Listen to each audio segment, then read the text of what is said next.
Hello and welcome to On the Esky. The boys are back here with Monkey and Pozzulo. My name is Sean. How you boys been this week? Yeah, good.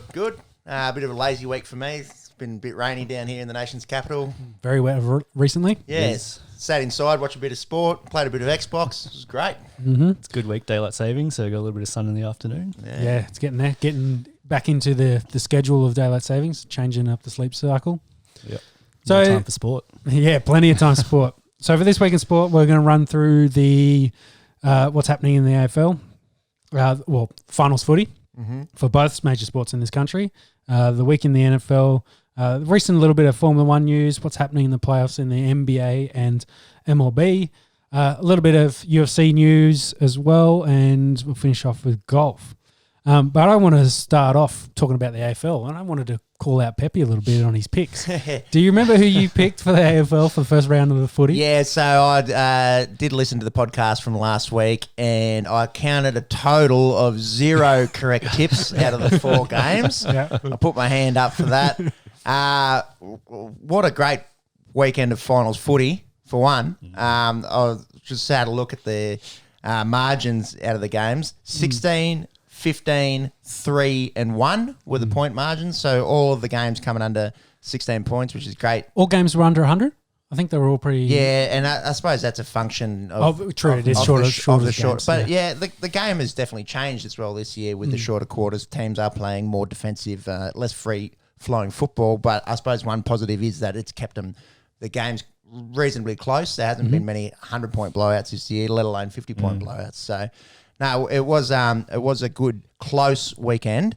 Obviously, the tips didn't go as planned. The old Victorian powerhouses of Richmond Tigers and Geelong Cats losing against really good sides in Port and Brisbane. Those home field advantages obviously made a bit of a difference. Especially with crowds back. Yeah, it did crowds matter back. A bit. How good is watching footy with crowds? I know we alluded to it last week as the Port Geelong game was airing live as we were recording podcast episode 5, but just watching with the crowd noise and the atmosphere, it makes such a big difference, doesn't it? Oh, definitely. So do you want to run through the final 2 picks as well? So Geelong, Richmond. So I tipped the Western Bulldogs. They lost against St Kilda, and my shoe-in for the week, the only one that I was confident, the West Coast Eagles lost by a point to Collingwood.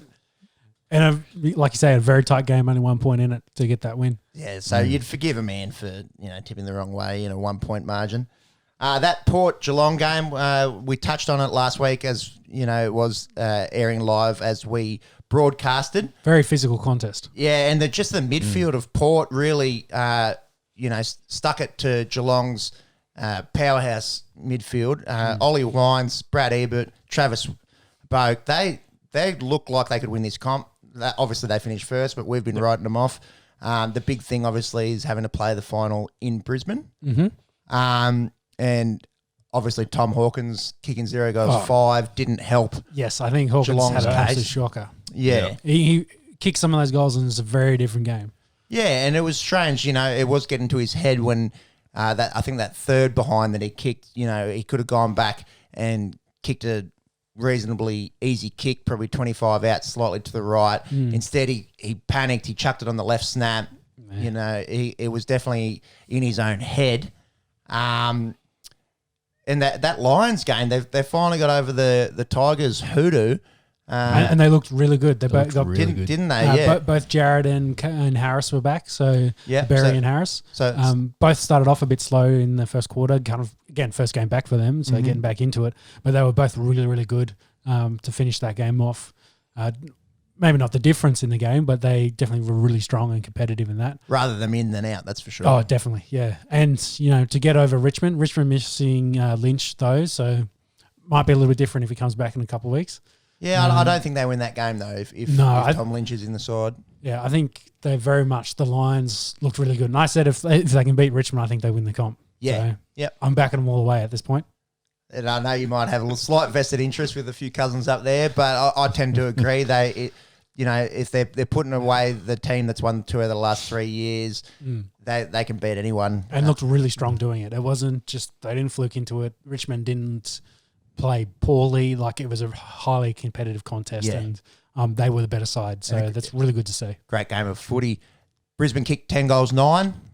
Still a little concerned about their goal kicking, of course. Yeah, it's much improved from the last few outings. Jared shouldn't be kicking goals. He's not 0-2, I think he was.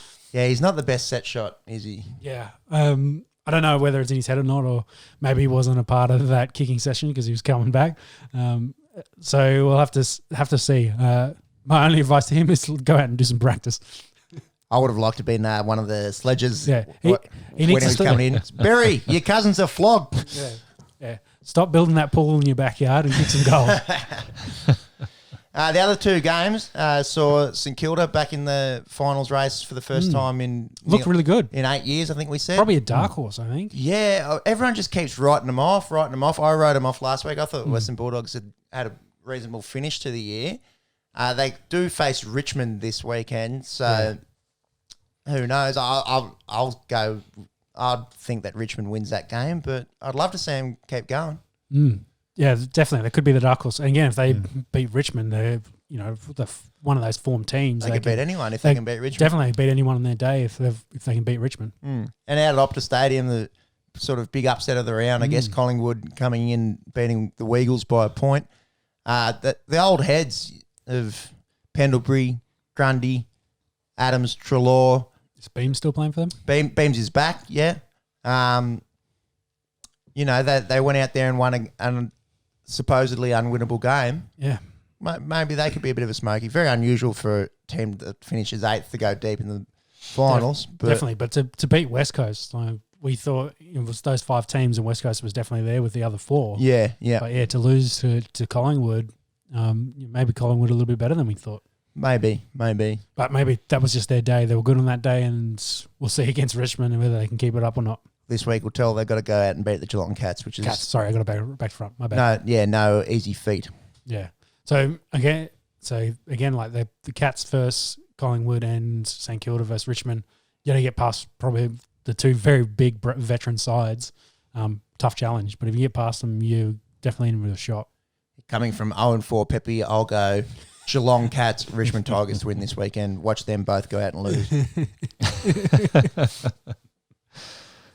So the other 2, of course, get the week off. Yep. So they're not playing until Port next week. Brisbane week off, home finals. If you're a betting man, maybe Port Brisbane grand final. Good grand final, I reckon, after seeing last week. A replay, most units have a little look there. 2004 grand final or list of AFL grand finals. I think Port was the team that ended the Brisbane Lions dynasty back in the early noughties. I do think it was 2004 that sounds about right. Port came out and beat the Brisbane Lions. It's always little games like that have got a little bit of a history about them. Bit of, especially if you've got some of those old boys around the club, they can say what it was like when they went through it. Come down and have a chat. Yeah, you're right. 2004. 2004. Yeah. I think Port won that pretty convincingly. What have we got? 113 to 73. That's pretty convincing. 40 odd points. And that obviously was ended the Brisbane Lions 3-peat. They were going for 4 in a row that year, back with Michael Voss and Simon Black and Ackermanis. Brown playing for them? Yeah, I think mate. Jonathan Brown at that he point? Might have been. He would have been very young. Young? Yeah, he would have been very young. So where are those 2 games being played, James? The Geelong and Richmond game? Because of course it's not going to be in Melbourne. Are they both in Brisbane? But one in Brisbane, one in the Gold Coast? No, both. Yeah, Metricon Stadium. Is that Gold Coast? Yeah. Yeah. So I got one over the Gold Coast, and the other one's on the Gabba. Makes sense. They're all still up there, I assume, in Queensland. Yeah. All right. All right. Very good. Rugby League. So the winners we had Penrith versus Roosters in the first game. Cracking game. And then, of course, Melbourne versus Eels, another cracking game. But interesting enough that both the Roosters and the Eels got out early. They were both 10, I think both were 10 points, right? Or rough around that. Out in front, or like 2 tries in front. Both got mowed down in the end and lost. Penrith started off a bit slower, but of course looked really, really good towards the end. A very competitive game. Nathan Cleary hat trick in the first half. Yeah, he pulled them back in, and they looked dynamic when he turned it on.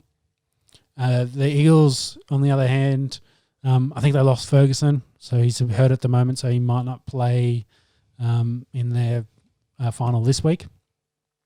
But you kind of can't go past Melbourne. They're always going to be competitive. Yeah.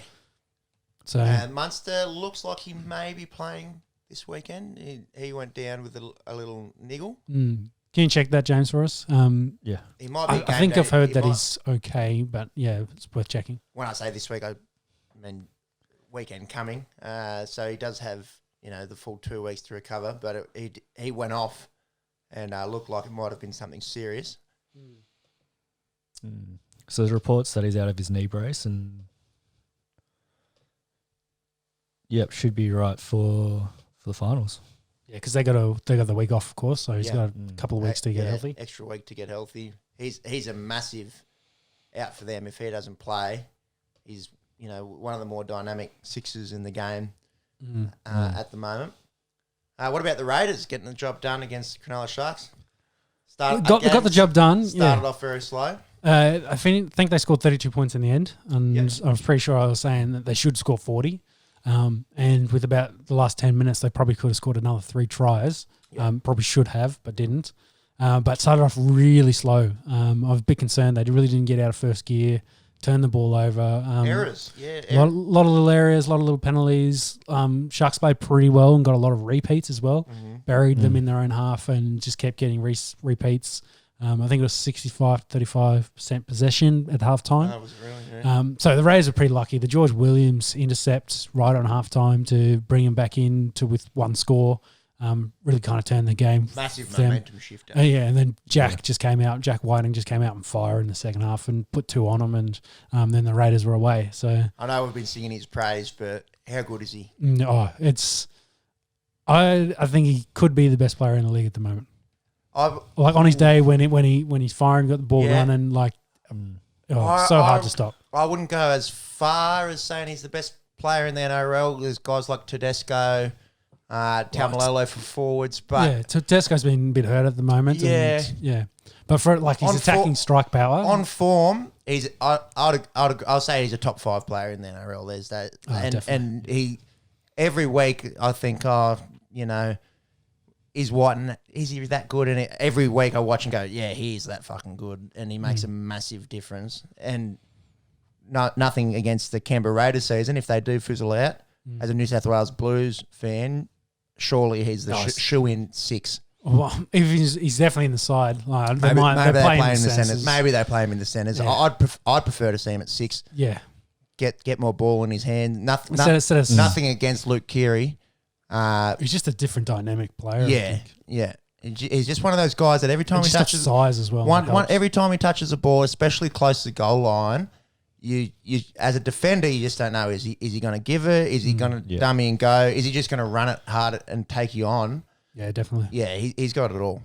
So they've got the Roosters, of course, this week.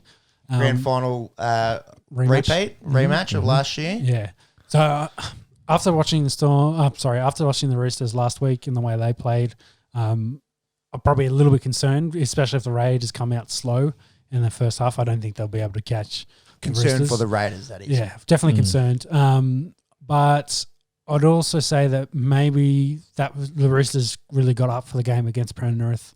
Maybe they played their grand final, their Super Bowl already. They've played their best game and they're going to fizzle out. But I don't think the way that club's put together, the way that club's coached, the amount of finals they've played, I think they'll be up for it and it'll be a pretty good competitive game.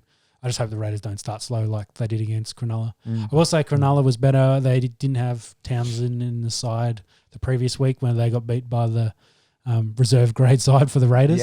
But he was back in and he did really add an element to him. Very much helped with the repeating of sets, getting the ball back. His kicking game was really good. But again, once the Raiders got some ball, they scored some points and they won in the end very easily. But they did it the hard way, of course. Mm-hmm.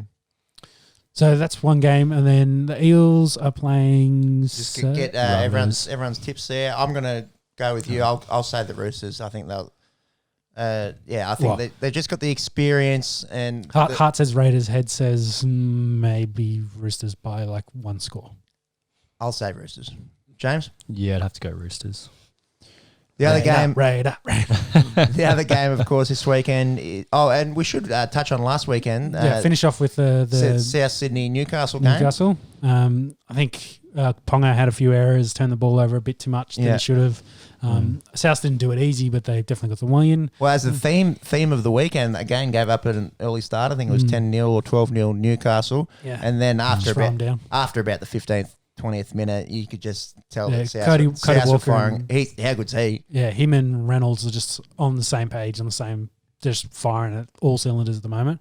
The only question for me with South is their defense and their temperament. They can score points. They went out and put 60 on the Roosters. Well, they're averaging, I think, 30 points so far this season. Yeah. Like they've got, or even just in the last couple of weeks, they've definitely scoring a lot of points. And it'll be interesting to see, we'll talk about it in a little bit, all the other stuff that's happening around the club with allegations to former players. We'll touch on that in a bit, but whether that's in their minds at all, hopefully not. Wayne, of course, should have them ready to go. Well, why don't we touch on that now, Sean? The allegations, obviously, pretty concerning for Sammy Burgess from his wife.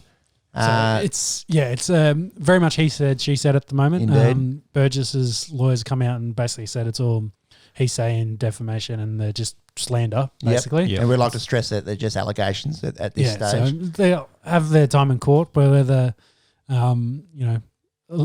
besides the physical and domestic abuse, the allegations put on more towards the Souths that Sam is doing all kinds of different drugs and they were covering up all these drug tests and stuff like that. So calling into question the rest of the club as well. So the integrity of the whole club. Yeah, so if it's all, rumours and allegations, it's probably one thing you don't do is bring the club into it because they're going to defend themselves. Of course. But it sounds like it's all with lawyers, it's all with legal. They're going to fight that and see where it all goes. But very much, he said, she said at the moment, very bitter divorce and separation. So it's I feel for probably the kids more than anything in that relationship. But for sure. And if the allegations are true, it's doesn't look good. It's sad to see. No, it is sad to see. So Sammy's been relieved, of course, of his. I don't know if he's an assistant coach, but he's helping coaching. Off-field coaching. He stood down himself. He pulled out. George Burgess. I think it's George still playing, or was it Tom? I can't remember. Tom's the one that's still playing. Okay, he's still playing for Souths. Yeah. So he's, of course, you got to get up for that game this week. Focus on that and not focus on all the other stuff happening around with the family at this stage. But a story to follow in the coming weeks and see what happens. I assume the legal battle is going to take a very, very long time. Yep. We don't want to speculate too much on, he said, she said. We'll let, the lawyers and the court of law decide that. Yep. What we would like to speculate on is, is that going through the guys at South's head as they come into an elimination final this weekend, or do you think they can sort of tune that out and just get stuck into this game against Parramatta this weekend? They've got the Eels, so should be a very good close game between the two of them. I think they're sides that are probably in the similar sort of areas at the moment. Have to point out the last time that they met, I think Souths won 38-0 on Thursday Night Football. But, Souths, depending on what week they show up. Yeah. Lose the Doggies one week, put 60 on Roosters the following week. Yeah, which South Sydney are you going to get? Exactly. And Eagles maybe a little bit banged up, of course, with Fergo out. But my personal opinion when it comes to, does the Sammy Burgess stuff affect the playing group coming into this game? I'm going to lean towards less so. With Wayne Bennett, less so, definitely. Yeah. Wayne Bennett's an old head. He's been there, he's seen it all. So. It's if Sammy was in the playing group this year and was their captain and there was all this media scrutiny, and that's a different story. Yeah. But the fact that it's a former club member, he's still around the club, but former players. Even though and probably a club legend, probably the biggest South Sydney star in a very long time. I'd say most of the boys that have been in that club, especially for the last couple of years around Sammy, probably know some of the stuff that's been going on in the background. And it might not come as a big shock. Yeah, true. to the boys. But I think they're professional athletes. I think they will still prepare for this weekend as though nothing else is going on. And I don't think it affects their outing against Parramatta. And I think they go out and beat this Parramatta side. So, yeah, I can probably back that. I think after watching Souths the other week that they could beat anyone on their day. So, that, of course, means Penrith and Melbourne have the week off and they'll play the following week of the winners of these two games going into the finals. Interesting enough, whoever plays Melbourne will be playing Melbourne in Brisbane the same week that the Lions are playing. So if you want 2 for 1, double header, yeah, get up to the Queensland to watch the Lions game and the Melbourne game all at once. So the way the draw's set up, I think I was having a look at it. So the winner of the Raiders-Roosters game gets Melbourne, and the winner of South's Parramatta will get Penrith. Yep. Who would you rather? Good question. Well, the good thing is if the Roosters beat the Raiders, of course they have to play Melbourne. So at least we lose one of them.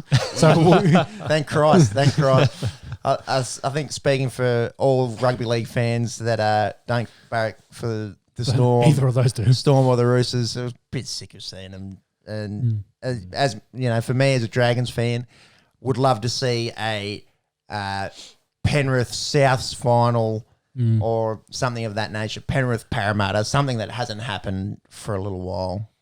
I think it's been a while since there's been a. When was the last time there was a all Sydney final? Oh, that's a good question. The Raiders were in last year, so they technically don't count. But. Off the top of my head, would it be Souths and Canterbury in 2014?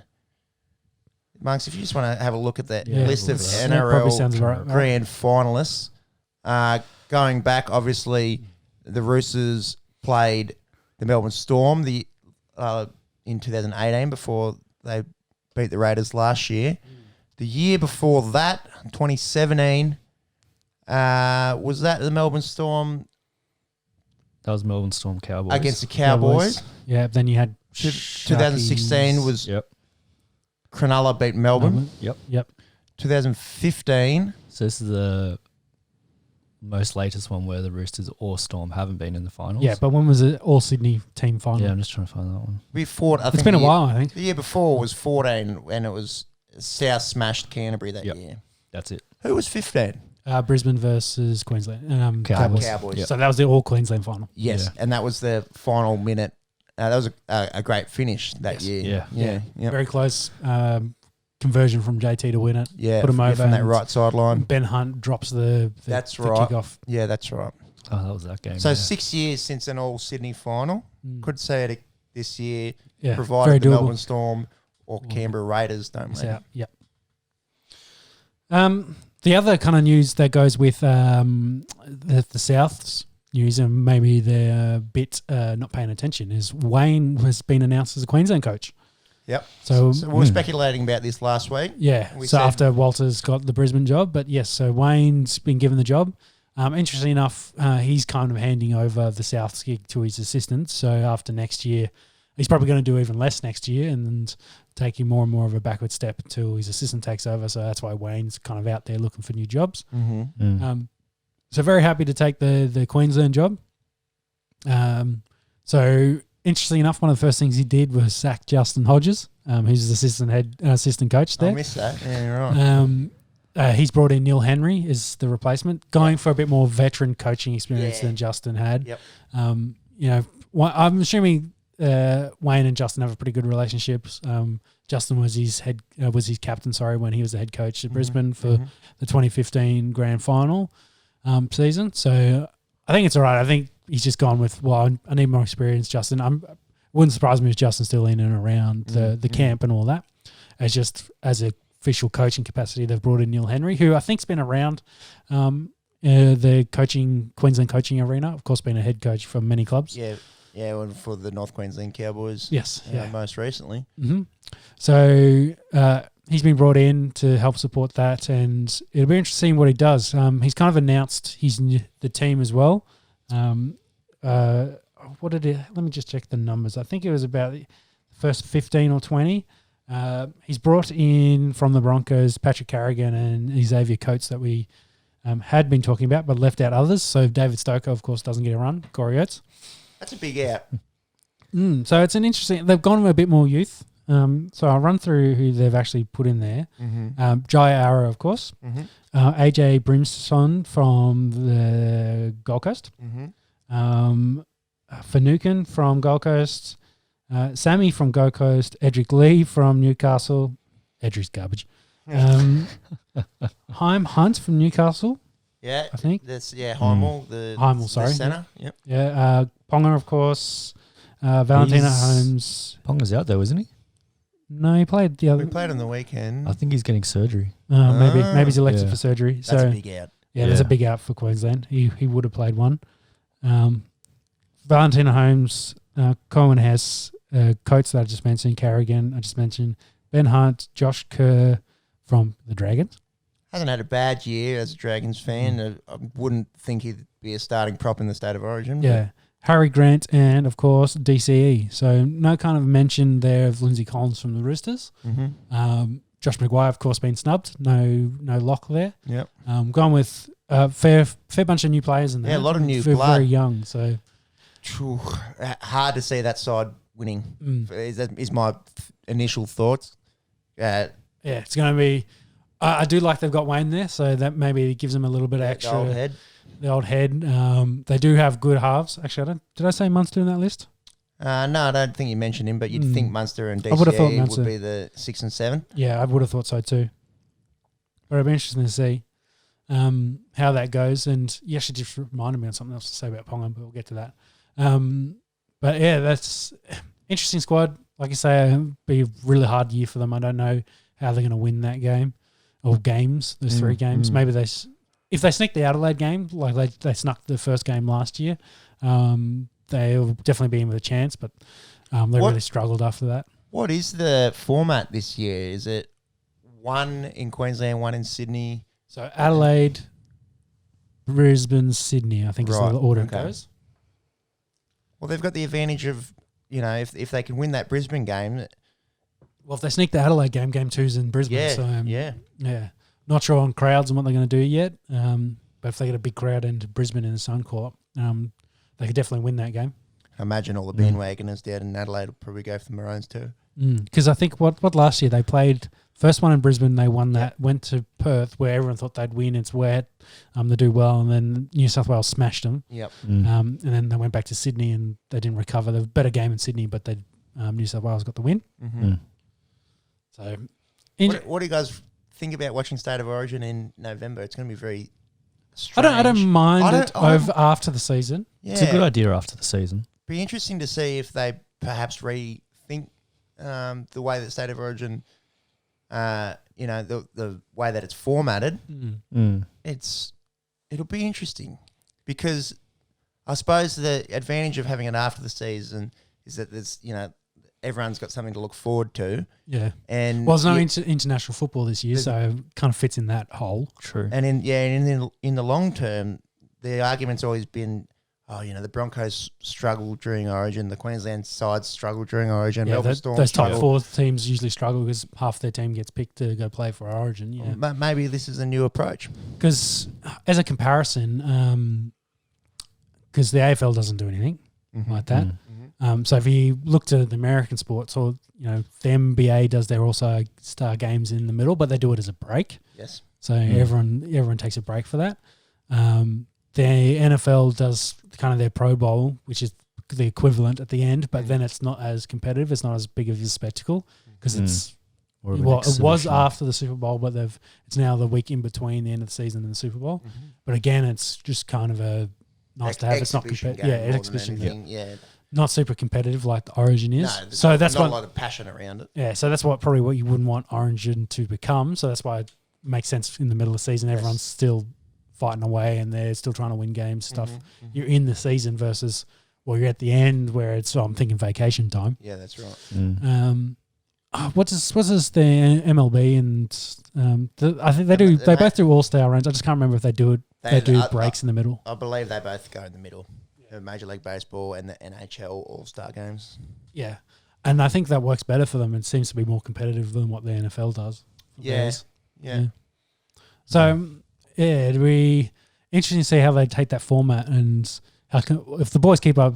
I think they've built enough culture into those teams and those jerseys. Yeah, They're not just going to turn around and go, oh, well, it's the end of the year. I just want to take it easy, and it's going to be a soft contest. It's going to be 100%. I'm glad you mentioned that because it's obviously New South Wales versus Queensland is not the same as the AFC versus the NFC. Yeah, definitely. When there isn't that passion, that pride of where you grew up. Well, if they change the Pro Bowl to like West versus East, I think it'd be so different. Could you imagine? Republican versus Democrat. How about that? It being football, I don't know if the Democrats would field a great side. No, I don't like their skill positions. Quarterbacks. No, actually, quarterbacks would probably be okay. I don't. Well, actually, we might be underestimating this. I don't want to put anyone in a box. I think we're stereotyping a bit too much. But a lot of African Americans vote Democrat, and there's a lot of African Americans in the NFL. Yeah. This is obviously a little. We're just talking garbage. We're just talking garbage. I wouldn't mind to see it. Maybe we'll make him on Madden and see how it goes. He's a Democrat. He's not a Democrat. Moving on, leaving politics aside. Yeah, let's move on from. I was going to say with Origin. Do you reckon it's better for Origin having those 3 games in a row on the weeks? Yeah, is it every 2 weeks? It's 1 week apart. So it's every Wednesday. November the 4th, Wednesday. Yep. November the 11th, and November the 18th. Yep. Well, I don't mind that too much. Maybe a week gap. So it covers 6 weeks and you get a week to recover, possibly. But which is what they do during the season. So yeah. Well, they go 3 weeks during the season. Yeah. So I think 3 weeks is too long during the season. I think maybe 1 week's too short and that 2 weeks that nice. But you play your regular season games a week apart. There's no reason why from a physical perspective you can't recover after a week. What about like consistency within the teams and you can stay in the camp the whole time. You know, much more closer. Yeah, contest. you can play the game, leave the stadium, have your beers, and fly straight back into your camp. True. And I think it makes more sense with COVID and everything. We're trying to, limit the risk. Of course, we do it as quick as we can. Keep the boys in their little bubble. We'll go from one place, play there, travel to the next place, straight into camp, like you say.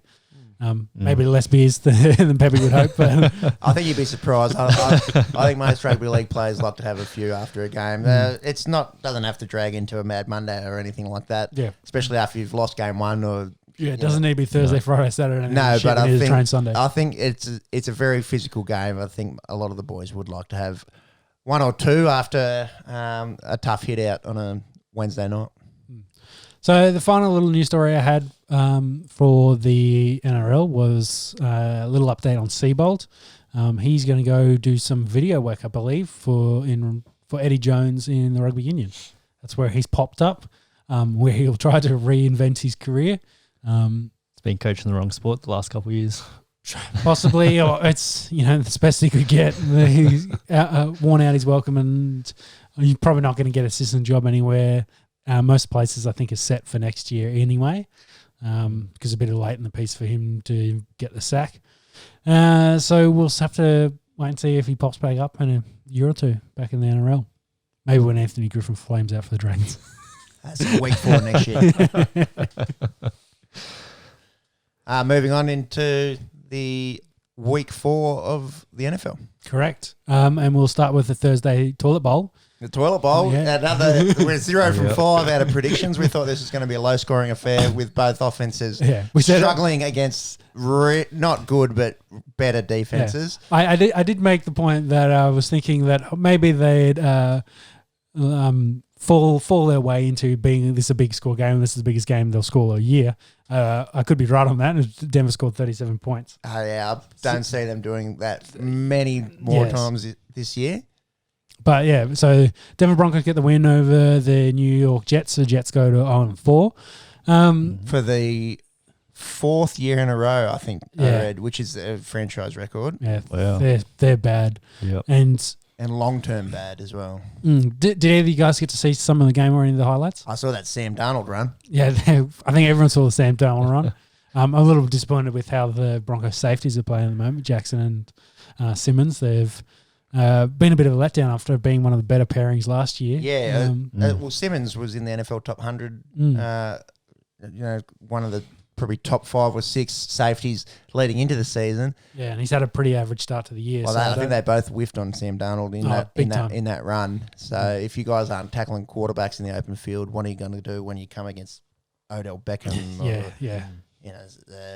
A healthy Christian McCaffrey in the open field? You're probably not going to tackle those guys. Yeah. And there's a bit of a question on the Jets team, whether, especially on defense, whether they're a bit of a dirty team. They have the most roughing the passer calls in the league, double the next closest person. I think they're up to about 7 now after that game. Yep. And I think the next highest team, I can't remember who it was. It might have been Tampa, but they're on 3-2. So the next 2 teams are on 3-2. So they're very high. If I asked you who you thought the defensive coach was for the Jets, who could you pick him? Defensive coordinator for the New York Jets. Someone that likes to go after quarterbacks and hurt them.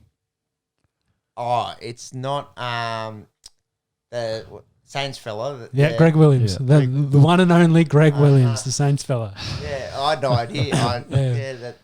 So Steve Smith. Is there bounties, do you think, getting... Oh, well, that's just the way he coaches defenses. Yeah. So, And Steve Smith, during some of the commentary, I think at halftime, just went after Greg Williams and said, "That's how that BS is how he coaches his teams. That's the BS they do. That's what they're known for. And that's the defenses he's known for. But it's what do you do? How do you take that out of the league? You just you penalise the shit out of them is one way. Yeah. And then they get put in bad spots, and it definitely helped Denver convert on." Some long third downs or even just on short yardage, just picking up extra 15-yard penalties. It's massive. It's huge. a massive play, so they'll take that every day of the week. I didn't watch the game in full, being the toilet bowl and everything. Definitely. Did you watch it in full, Sean? Yep. Yeah. Were they legitimate roughing the passer calls? They were bad? Very late. Like, I've shoulder shot straight to the face 3 or 4 seconds after the ball's gone. Okay. Like, so late and high. Late, high, yeah. Very, hard too. Like, they weren't... they're accidental. I laid on him and I'm getting a shitty. Or sometimes where there's a hand. I put a bit of weight on there and the quarterback flops. They were trying to lay ripping out. Like they were going after him. And that'd be interesting to see how it develops if the league's going to crack down on them. Especially when they're a 9-4 team and they're doing that shit. So after the game, when the game ended, Big Fangio was just like, we're done. We're going straight into the sheds. We're not shaking hands or anything like that. Really? Yeah, so took them straight in. That bad? I think also worried about anything popping off because I think there was a bit of feeling after the game too. The Denver sides are a bit pissed off, I think, with how they treated it and how they played, especially towards the end of that fourth quarter. But, Adam Gase, Greg Williams, they're a shit team, shit coaches. Yeah. What else do you expect? They need a big change there. Imagine being a football fan in New York. Oh, it's absolute garbage. I think we've mentioned this before in this podcast. It's garbage. It's rough. Unless, of course, you're in upstate New York, the Buffalo Bills. Going back to the Saints and penalties, Saints are leading the penalties in terms of number of yards, giving away 11 defensive pass interferences. So still very, very aggressive. They always get picked on for PI. I know. And you wonder why they get screwed out of finals games. Which is also interesting because the Saints secondary, led by Malcolm Jenkins and Marshawn Lattimore, they're good. They're a good secondary. They're a good secondary, yeah. They probably don't need to be relying so much on a little jersey tug here and there. Yeah. Well, maybe they're known for it. That's the problem. The refs are looking for it. They know that they're in a bit of that pulling. So quite possibly. Yeah. Before we're talking some of the other stories, maybe we run through the games for the week. James, do you want to bring up the list and run us through? So we talked about the toilet bowl, of course. What were the Sunday games? So after that, we had Jacksonville, Cincinnati. Cincinnati coming up 33-25. I think Burrow looks like he might be okay. First win for the Bengals as well. Yeah. Of course, beating Jackson. I think I picked Jackson, you picked Bengals last week, so you got one right so far. 1 out of 6 out of picks from last week. That's it. Not a huge game that we're overly interested in because where the two teams are, but it was good to see Bengals get a win and Burrow throw for over 300. Problem though, I think AJ Green had like one target or one catch for like 4 yards in the whole game. he's either out of favour or he's double covered and Burrow's just going elsewhere. So I don't think he's double covered. I think these injuries have really taken a toll on him, and he's getting him and Julio as well. Julio's still got hamstrings, so yeah. It's sad to see when you see a guy of his talent sort of start to fade away. Yeah, maybe it goes out and proves me wrong. Yeah, the one thing you don't want for receivers is leg injuries. Yeah, it's those soft tissue leg injuries. Yeah, it's just because very likely to reoccur. It's hard to shake them, Yeah, but that's kind of, I don't want to say their core function is just running, but it's that's where a lot of it comes. They're quick get-offs, they're quick route running in and out of breaks, etc. It's all generated from the legs. You can hurt a hand, you can hurt an arm, being a wide receiver, and you can probably play through some of those injuries, shoulder-wise, etc. Because as long as you run your routes and get open, you're going to have a chance to get the ball. But if you can't get open, then you're not providing a lot of value, unfortunately, to the team. So I wonder about AJ's futures going ahead. He's going to have a big, 3/4 of a year to finish up to look for that big contract. Because I'm not sure what they'll do. I can't see the Bengals bringing him back unless it's a team-friendly deal, and maybe that's what he'll have to take. Yeah, maybe a 1 year. That's another option. Maybe goes to Pats for a 1 year prove deal. The Pats have done that a few times. Yeah, we'll have to see. From one big name Bengal to another, Joe Mixon had himself a huge game. That it's about time they figured out how we give him the ball and hopefully get moving. Anyone see that touchdown run to the right corner where he jumped over the tackler and got absolutely lit up in the end zone, popped up, no worries, didn't affect him. Yeah. He's a beast. When he's on, he's on. Crazy, yeah. Next game, James. Next game. So we all definitely got this game wrong. And talk about underestimating receivers. Cleveland beat out Dallas. Oh yeah, I think we picked Dallas with the overs, and Cleveland showed up. We got the overs. We got the overs. True. 49-38. Actually, did we say maybe? No. Keep going. Well, is anyone's maths any good? 49-38 is 77 points? It's 80-something. 87. 87. 87, yeah. So I think the overs in that game was about 53. Yeah, big so time. Put that one in the bank, punters. Thanks for the tip.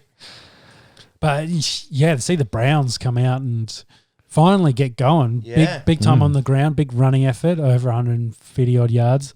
No, they got 300 yards. Sorry, yes. Of course, taking into account there was a 75-yard rushing touchdown from OBJ. Of course. So OBJ, big day. But their backs did have about 200 rushing yards. Nick Chubb going down in the game, obviously, is big news. I think he's on IR as well. I'm not sure how long he's out, though. Well, this year they've got to miss 3 weeks. So he's at least gone 3 weeks. At least 3 weeks. Yep. What about Odell Beckham Jr.? Finally coming back. Worried about him last week. A little bit worried. Showed up. He heard you, Peppy, and was like, all right, I need a big game. Yeah, he's been listening to on the Esky. He's been sliding in my DMs. He's been saying, Peppy, I'm going to do it for you. I know the Mongrels need a lot out of me with Mike Thomas sitting on the bench. Here's me putting on a show for you. 38 points in PPR. Thank you very much. Got me over the line in my game and love to see it. He's one of the most talented guys in the NFL. It's been, for me, a little bit sad the last 15 months with him at Cleveland, probably not living up to his potential. I'd love to see more games like that out of him. Yeah, definitely.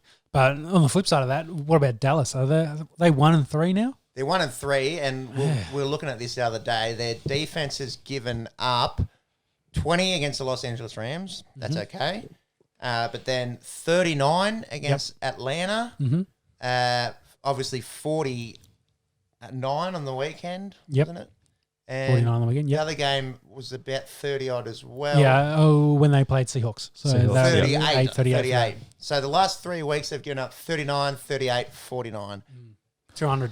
That is, it's not quite 200, but it's about 160. 60, yeah. That's fucking a lot of points. That's a lot of points. That is a lot of points in 3 games. And they're with the 20 against the Los Angeles Rams, it's about 180 in 4 games. Like, they're woeful. Yeah, that's defensively they're in a bad spot. Their offense unreal, but but they struggle. They can't put up 50 points when you stack all your money to one side of the ball.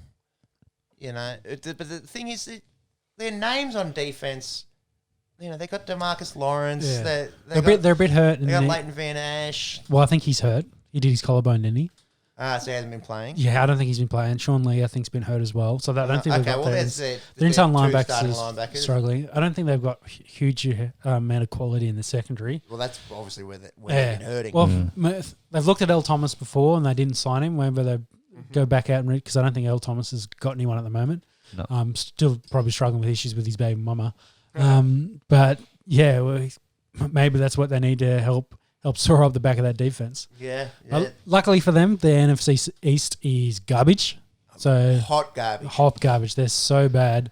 They've only won 3 games this whole year. 2 of those, of course, by the Eagles. No, one and a draw, and one by the Washington football team. True. 3 games, you were right. So, who won that Eagles 49ers game? Philly. Philly did win it, yeah. I thought that was their second. No, that's the third. Yeah, and Philadelphia are 1-1. Yeah, so Philly 2-1. Yeah, so Philly are at the top of the division at the moment. Yeah, by a draw. By a draw, but they don't look very good at all in that game. I'd say the Niners turned over the ball probably too much. Yeah. Nick Mullins tried his best, gave Kittle as many touches as possible, and much to the dismay of Sean's fantasy side. Yeah, he got 40 PPR points, 15 receptions. Yeah, he had a big day, Kittle, but in the end, he was probably the only weapon they had, and they Eagles held on and scored more points. Even though I thought 49ers were in control for that whole game. Yeah, it looked like it was theirs to lose. Just back to Kittle, I can't remember watching a receiver or tight end who is as devastating after the catch as George Kittle is. Physical. So physical. He lowers his shoulders, and it's not just a physicality. He's nimble. He's nimble for a guy of his size. He can put a move on you, or he can truck the fuck out of you. He's so fun to watch. Oh, definitely. And they need him over there, the 49ers. Yeah. Because I think their defense is a bit hurt at the moment, missing a lot of starters. Of course, Nick Mullins is starting. I think Jimmy G's back this week. We'll have to double check that. But yeah, at least for they haven't played. I think one of the teams has played a divisional game, but like the Cowboys haven't had a game. They haven't had a divisional game, so there's possibly 6 wins they can get there. So we were having a chat about this during the week. If the Cowboys lost less than 5 of those divisional games, they'd be disappointed. Yeah, Philly might take one off them. They should beat the football team and the Giants twice. Yeah, I think they should get at least 5 and possibly 6. Yeah. And they've got one that's at 7, so they probably only need to scrape 2 more games. And then 9 and 7. So you could win that division at 8 and 8. Yeah, 7 and 8, 7 and 9. That's right. Yeah, they might. Yeah. So worst division in football at the moment for sure. What was the next game, James? So the next game we had New Orleans beating out Detroit 35-29. Yeah, nice bounce back from the Saints. Yeah, they gave up a 14-point start, I believe, in that game. Yeah. Mike Thomas obviously still out. Traquan Smith stepped up with two touchdowns in that game. Yeah, and Sanders I think got involved a bit more as well. So good to see that. Which he led with 93 yards. Yeah, the 2 of those we said they needed to get more involved because they hadn't been in recent weeks, and they really relied on Alvin to keep them in games. How good's he? Kamara is so good. He's the number 1 player in fantasy football through 4 weeks. Not the number 1 running back, the number 1 player in fantasy football. Not going to complain about that. Not at all. The Monkeys Go Rangers over here. Yeah, that's it. Kamara and Prescott. 4-0 Go Rangers. Yeah. So yeah, nice bounce back for them. Lions, like we thought, competitive, middle of the table kind of team. Lower to middle, I would say. Yeah, I think they'll come last in that NFC North, a competitive NFC North. Yeah, they're definitely a competitive team, and they've got some strike power. So we'll have to see how they go. Keep watching them, yeah. So after that, we had Seattle against Miami, 31-23. Yeah, probably closer than I would have expected. We thought Seattle would do better, would do more, but Miami's improved. They're definitely improved. They're better. They went out and had a good win in week 3 against Jacksonville. It is only obviously the Jaguars, but they really looked to control that game. And I think I read that it was their first double-digit win in like 4 years or something. So they went out and they went out and were competitive against a red-hot Seattle Seahawks. And Russell Wilson, that guy's pretty good at the football. Oh, he's just a little bit. He's in there for MVP of the year. 16 touchdowns through 4 games. Yeah, and if my 2 maths is any good, has him on track for 64 touchdowns in the year. Just crazy. Which would smash all kinds of record. Obviously, you wouldn't think that he keeps that up, but through a quarter of the season, unreal to be throwing 16. Definitely. So keep going. Yep. So after that, we had Tampa Bay beating out LA in Tampa Bay 38-31. Again, they gave LA the start in that, and TB, pretty boy Tom Brady, had to drop 5 TDs on him to after throwing a pick 6 to start off the game. Bad pick 6 too. After that, looked like the old TB12. If they can look after football, their defense isn't bad. They could go far. He's just got weapons. I know everyone's been talking about it. He's got weapons. A few of them are hurt. And they are hurt. But if they're a fully healthy side, and to think that Gronk hasn't really gotten involved just yet. Well, he's going to have to get more involved. OJ Howard, I think, is done for the year. Is he really? Yeah, he's ACL or ankle. Oh, shit. Yeah, he's out. I think Chris Godwin's still a bit banged up, as is Miller. But yeah, we'll have to see how Gronk goes filling in for that. So I think OJ's done. Yeah, tore his Achilles. Ooh, yeah, that's one. Never the same after that either. Yeah, very hard. Yeah. What's up next, James? So after that, we had Baltimore beating out Washington. As we thought, Baltimore with a bounce back. Didn't dominate as much as you would have thought. Ooh, yeah. Lamar had that big touchdown run. His first rushing touchdown of the year. It's very unusual considering the year that he had last year. Mark Andrews went in for 2. Yep. The Washington football team stuck with him. Yep. Haskins threw over 300 yards, I believe. Just couldn't. Yeah. So on that front, Haskins has been benched. He's not playing starting this week. Yep. Yeah. So Kyle Allen is the starter and Alex Smith is the backup. Wow. So if Kyle gets hurt, then Alex is back on the field. What a story. If he can, after the injury that he sustained, where there was speculation that he could have lost his leg. I reckon if Kyle starts off bad, say he throws 2 picks in the first half, well, even if let's give him 3. If he throws 3 picks in the first half, I think they turn to Alex in the second. Yeah, I reckon if he throws 2, he's in trouble. Yeah. Kyle Allen obviously had a great year last year for Carolina. Not to talk down his skill level, but it would be a huge story if Alex Smith was to take the field. I'd hope to see for Alex a kneel down after what happened 2 years ago. Yeah. That's the road to recovery for him. A bit of disappointing for Haskins, of course. Yeah.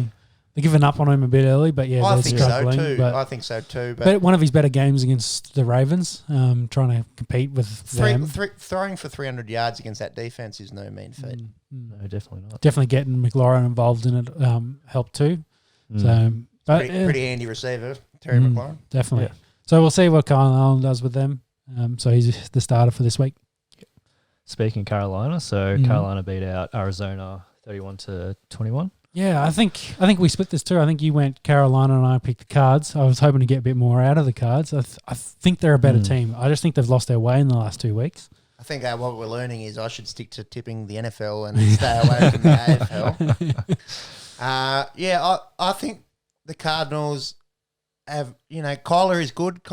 They do have Nuke Hopkins there. I think they've been a little bit possibly overestimated in how good they are. And I think Carolina, a lot of people have noted that their defense isn't anywhere near where they should be, and McCaffrey obviously being out. But I don't think they're as bad as people are saying. Yeah, middle of the pack definitely. I think Kyler's once you take away Hopkins, he's been struggling a little bit. So cover him well, and he's just like, oh shit, now where do I go? I know they're a bit banged up on a few of the other skill positions. But we'll have to see. Yeah, that said, Nuke Hopkins is, I think, top 3 in the league for passing yards. Just hasn't found or receiving yards, I should say, hasn't found the end zone that much. I don't see either of those sides going far come January. Yeah. No, I think they're at this rate they're probably 8-8 teams, both of them. At or best, 9. Yeah. Maybe they sneak a 9 or 7 or 10 or 6 and sneak in, but middle of the pack. Keep going. Yep. So after that we've got Giants versus the Rams. Yep. It's a low-scoring affair. Yeah. Giants garbage. Rams won. Keep going. Maybe the Rams. they're 3-1, aren't they? Yeah, they're 3-1. Maybe they're not that bad. Obviously, a very tough division. That's going to be the thing that We'll see how they go going forward. Yeah, that possibly holds them back. They haven't played Seattle yet. They haven't played the 49ers. So that's 4 very tough games on their schedule. But their defense is holding up, and Jared Goff, if he doesn't turn the football over, is looking a little bit better than last year. Yeah. Definitely, yeah. Yeah, if he gets it to his weapons, Cooper Kupp had a nice big long touchdown. So Yeah, the safety got absolutely sat down. yeah. But New York Giants garbage as well. So. Yeah, it's going to be a long year for them and Danny Dimes. That's it.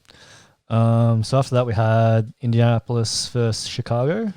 The Colts number 1D through 4 weeks, according to Fantasy Football. I will say Nick Foles, absolute garbage for Chicago. Big story out of that, obviously Mitch Trubisky leaving the game uninjured for... Well, he was benched, so Nick came in as the starter. Apologies. Yeah.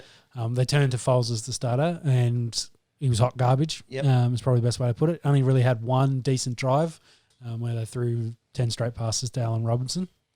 To the dismay of your fantasy side? Yes, again.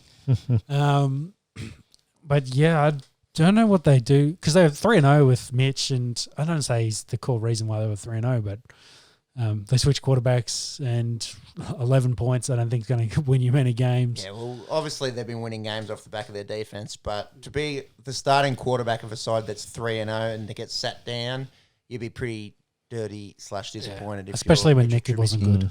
Yeah. Yeah, coming out with the loss as well. The Colts keep trundling along, keep They're winning 3-1. games. They dropped that early game against the Jags, but then haven't looked very bad at all since then. Yeah, defense has been stingy, so I think they play. I think they make that top 7. they could very well do. Yeah, especially with the Texans going 0-4 and Jacksonville probably not expected to do much. Yeah, it's probably a 2-horse race in the AFC South. Yep. So after that, we had Buffalo beating out Las Vegas, 30-23. Josh Allen has looked very good through 4 weeks. He looks like a quarterback. He looks like a quarterback. Sure does. They win that division. Yeah. I think you'd say that now. I'd be confident there. 4-0, and they'll just keep trucking along. And maybe the Patriots can snap up another sneaky finals berth. Yep. Those other 2 teams in that division are Crapola. Yep. Just a little bit. So the other game for that day was Minnesota beating out Houston, 31-23. Yeah, so interesting game, that one. Minnesota, of course, getting their first win of the year. Houston go to 0-4. From that, Bill O'Brien. Big news. Yeah, massive. Been fired. Thank God they've finally gotten rid of him. He's definitely taken them. I think he's of his 4 years, being his 4th year. I think he went 9-7, 9-7, and 11-5. Yeah, they were good last year. Yeah, he's had a winning record. Yeah, but I don't think he's gotten on well overly. Oh shit, I fucked that up. Let's try it again. Got on overly well with his players. That makes sense? Yeah, I'm with you. Yeah, I've heard there's a little bit of losing the locker room. Yeah, well, the speculation. The story coming out there was a week or so ago that JJ Watt basically got stuck into him, called him out for his garbage coaching, and didn't go down overly well. The players definitely turned on Bill, and of course they're probably going to back JJ. JJ's their leader, very much the veteran team captain there. They're going to back JJ in whatever he does. Have you seen that bloke with his shirt off? Oh, his shoulder is about as wide as a bus. So. I would say, yes, sir. Okay, sir. No worries, sir. Yeah. Who's going to get that role, do you think? So they've gone to Romeo Crennel, yeah. Crowell? Who's been a Browns coach. He's been a head coach in the past. Veteran DC for a long time. So he's interim at the moment. They've got an interim GM, so they've said they're going to hire a GM first next year and then look for a head coach. So, I don't know what they do. They need someone to come in and work with Deshaun Watson. But maybe it's a kickstart they need. Bill goes and they've opened up and got nothing to lose now. You're down 0-4 and they just play some good footy. It'd be interesting to see. I think they play a garbage team this week. Maybe the Jets off the top of my head. And Jets are playing cards. Stand by. Anyway, we'll come to that anyway when we talk about next week. And they also get to play Jacksonville twice. Yeah. Still coming in. So there's definitely some games they can win, and maybe they'll be better for it without Bill. Yeah. So Monday Night Footy, we had New England versus Kansas City.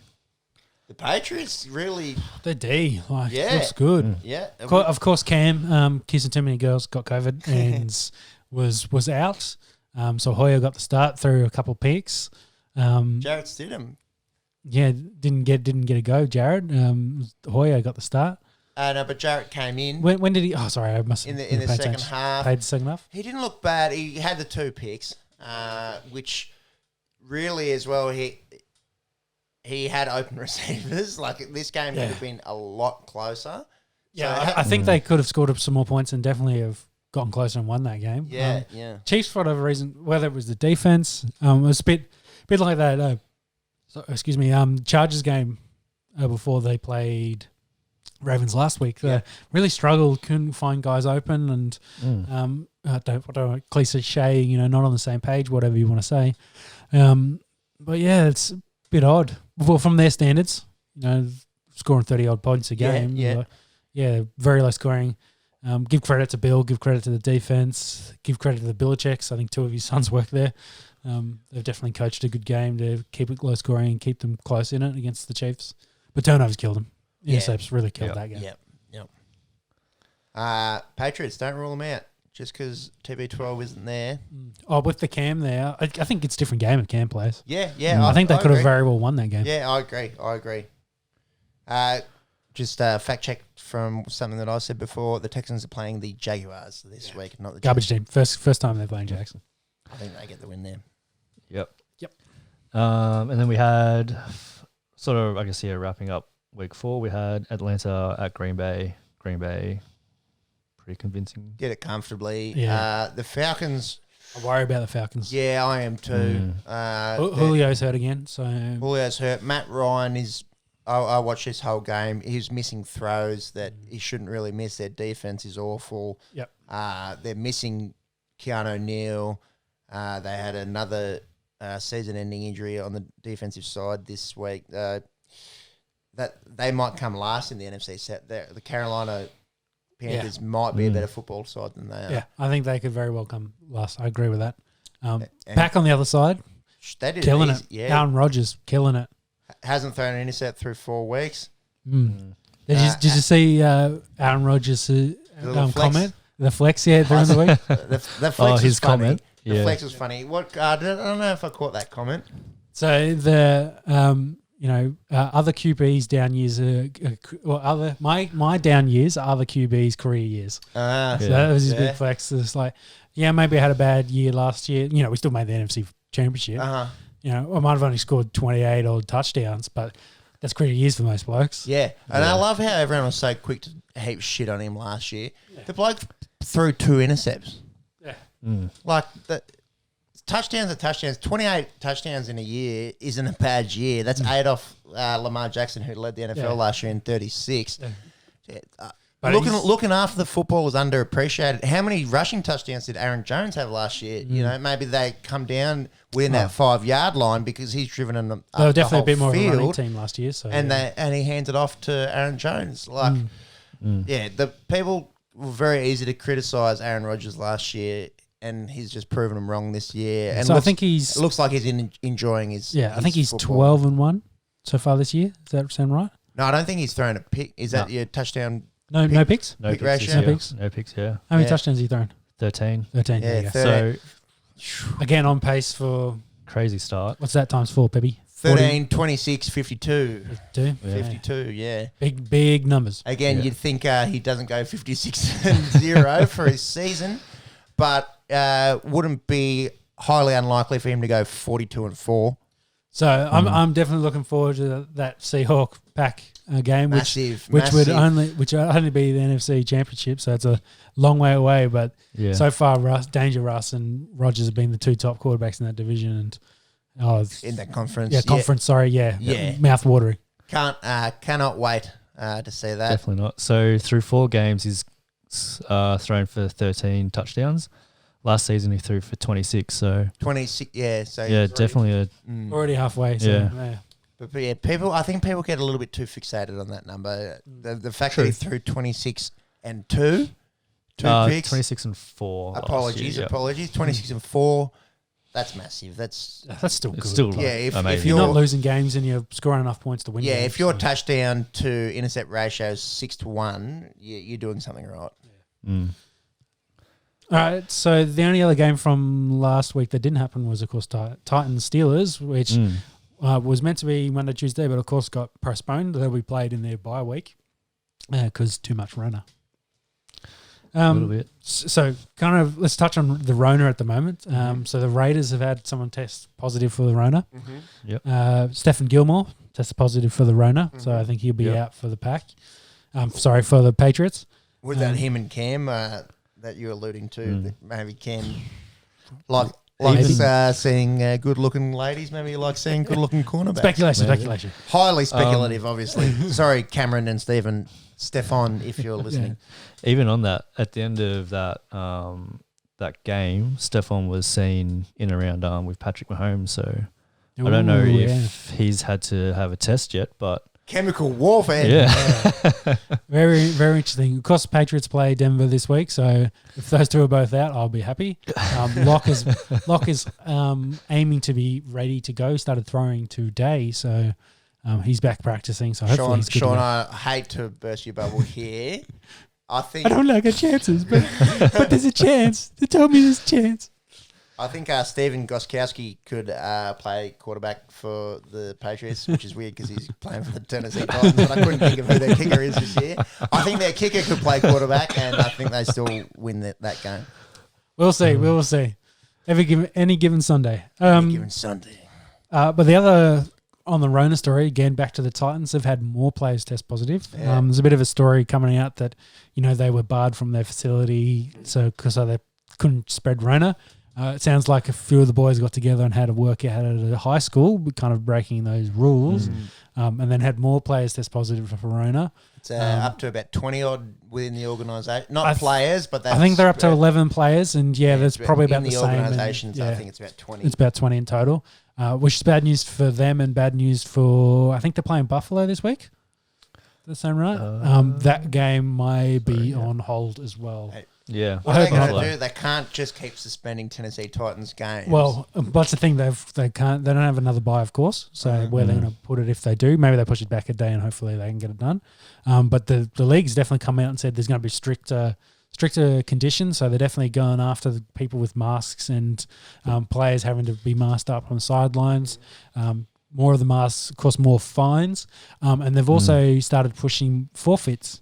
So, like if you're in the wrong, you haven't been following the processes and you get the Rona, that's on you. Right. Forfeit. You lose that game, which is going to suck for, the players contracts-wise. They've got, all the boosts, performance boosters they've got in there, all the clauses around their contracts about scoring stuff.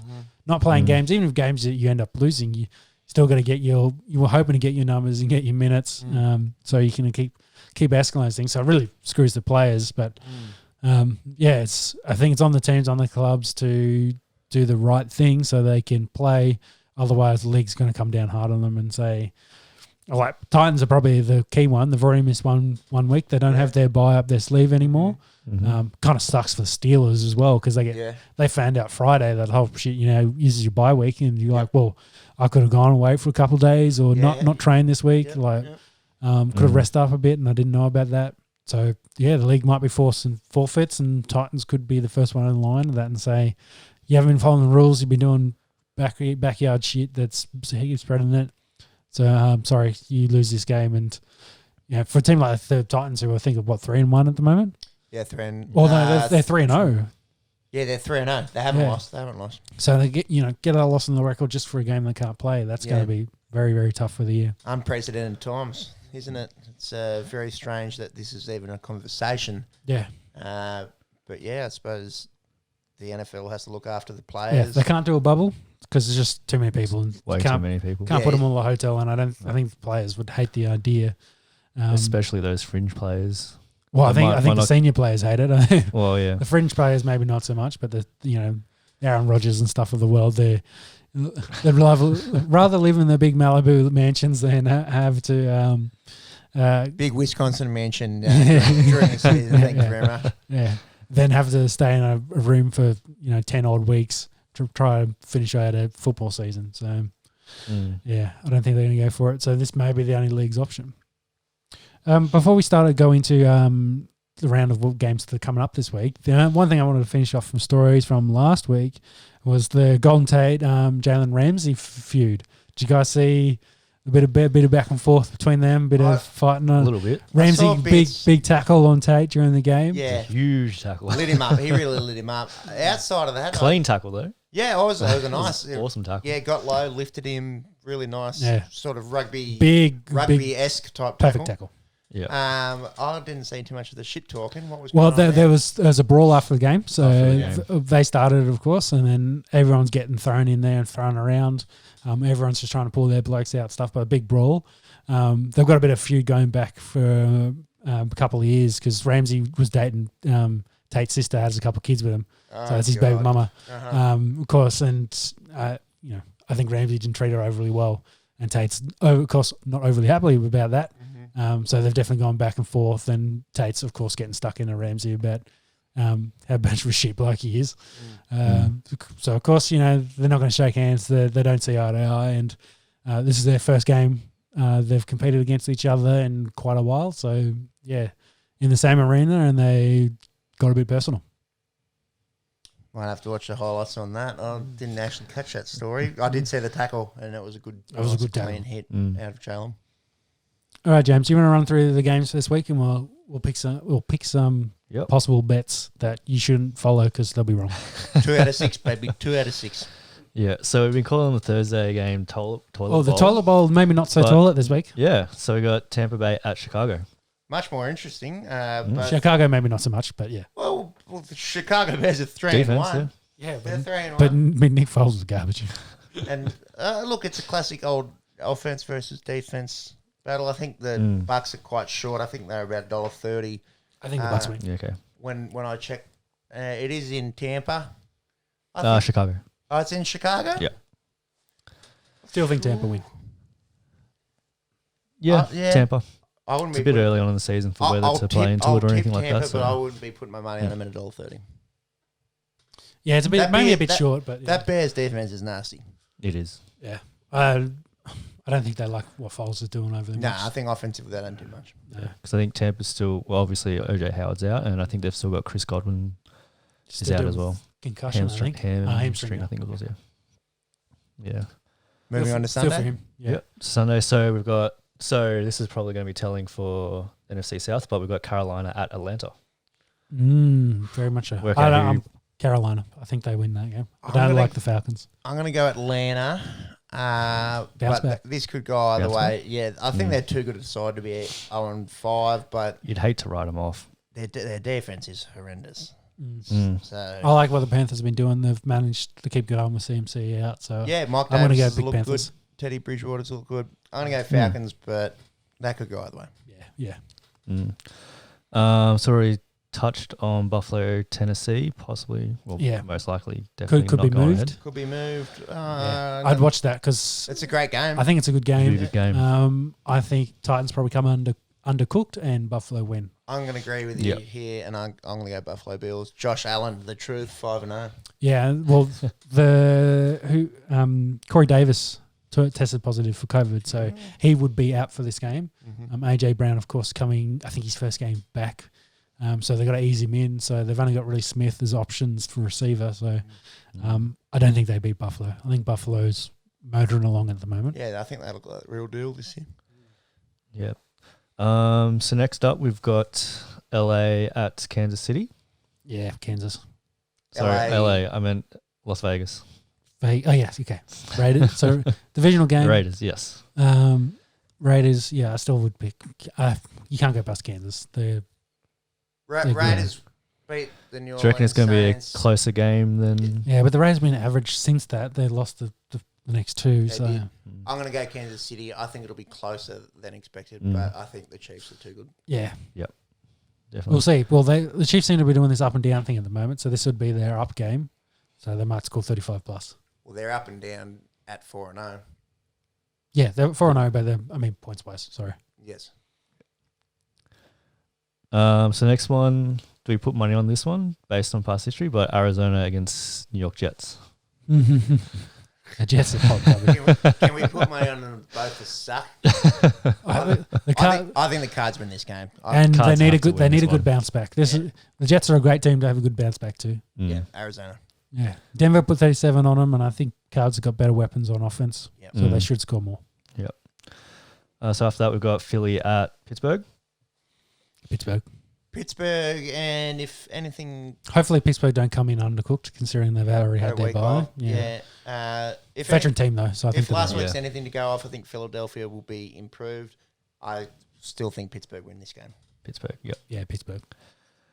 So now LA Rams against Washington. Rams. Yeah, I'd say Rams. Maybe Washington with the new quarterback starting to be a bit better. Do you reckon they can click straight away? Don't know. Kyle Allen was very good for Carolina Yeah. last year, but I'm gonna go Los Angeles Rams. A little sneaky smoky. If Alex Smith starts the second half, they win. That's my call. It's probably never going to happen, so it doesn't matter. But, That's a dream. Yeah. but I think they're a way better team with a veteran quarterback than they are with the young guys. Mm.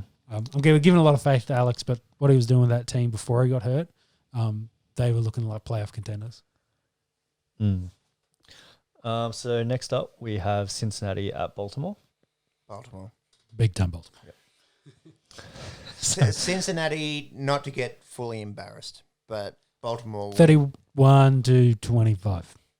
That's more optimistic than I was going to say. I was going to say something like mid-30s to about 17.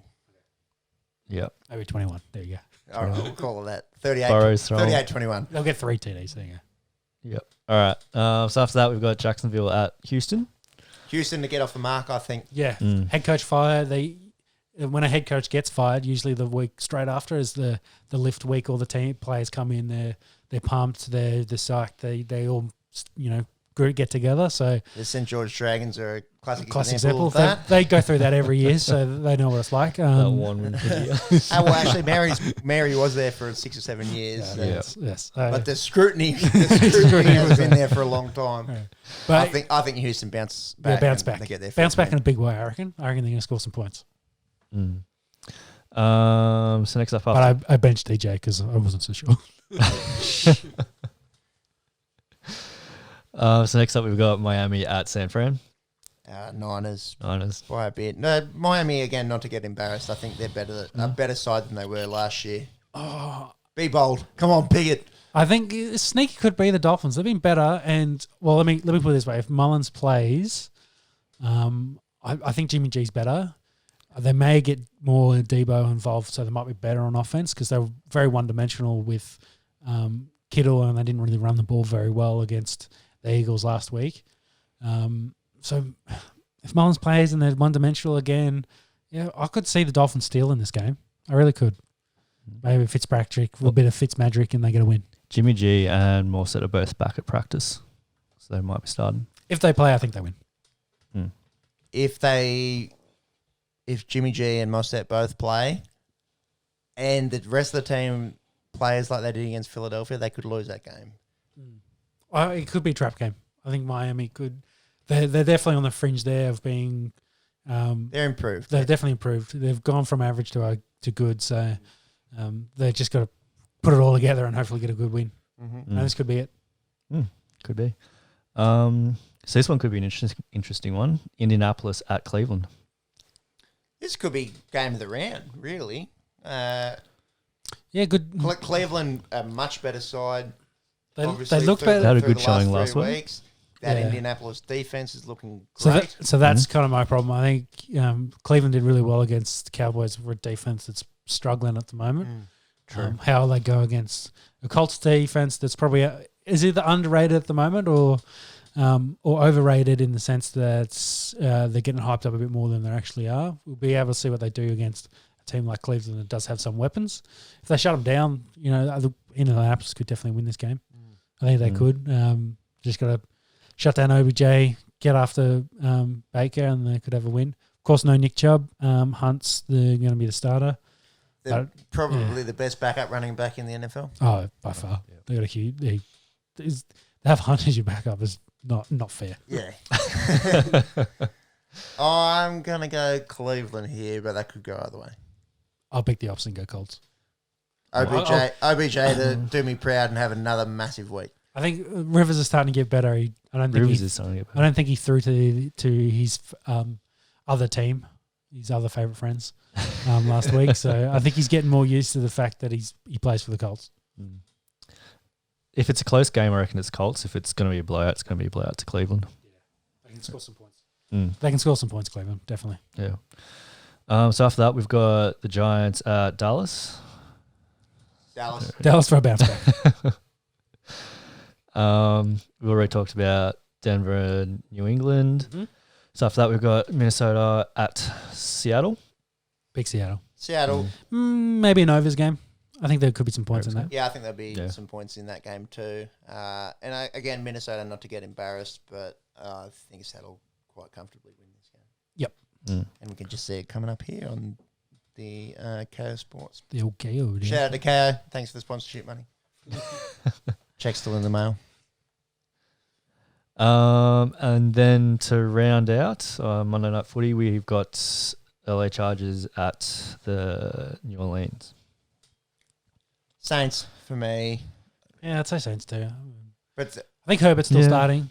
He's coming along. He's looking better and better. Started off well against Tampa and threw a few picks, unfortunately. But the Chargers are better than people expected, and I think the Saints aren't as good as people expected. Yeah. So if Mike Thomas plays this week, I think they'll definitely win. Please, baby Jesus, let him play. He's been the best wide receiving season last year in the NFL, in NFL history, I should say.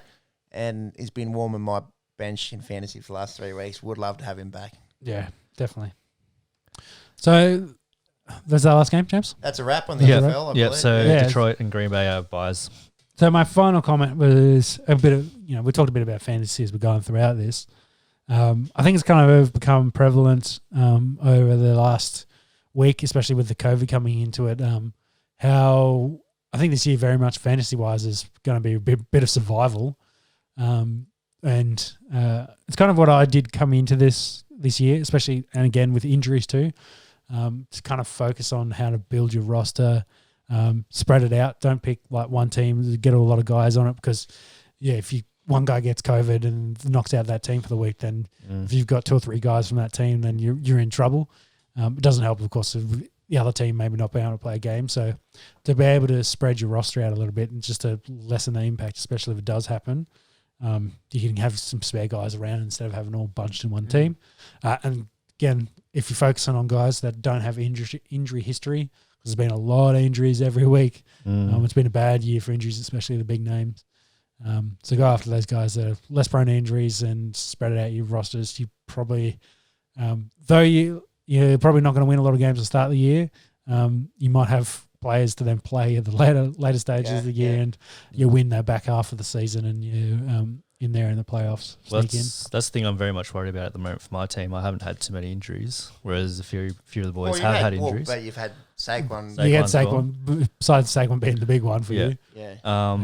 But with a few of the boys having more injuries in their team, they've been able to pick up a few of those players that might not be your first tier players, but it's definitely a second tier. So if I get hit in a couple of weeks' time, I've got no replacements picking up any points for me. Yeah.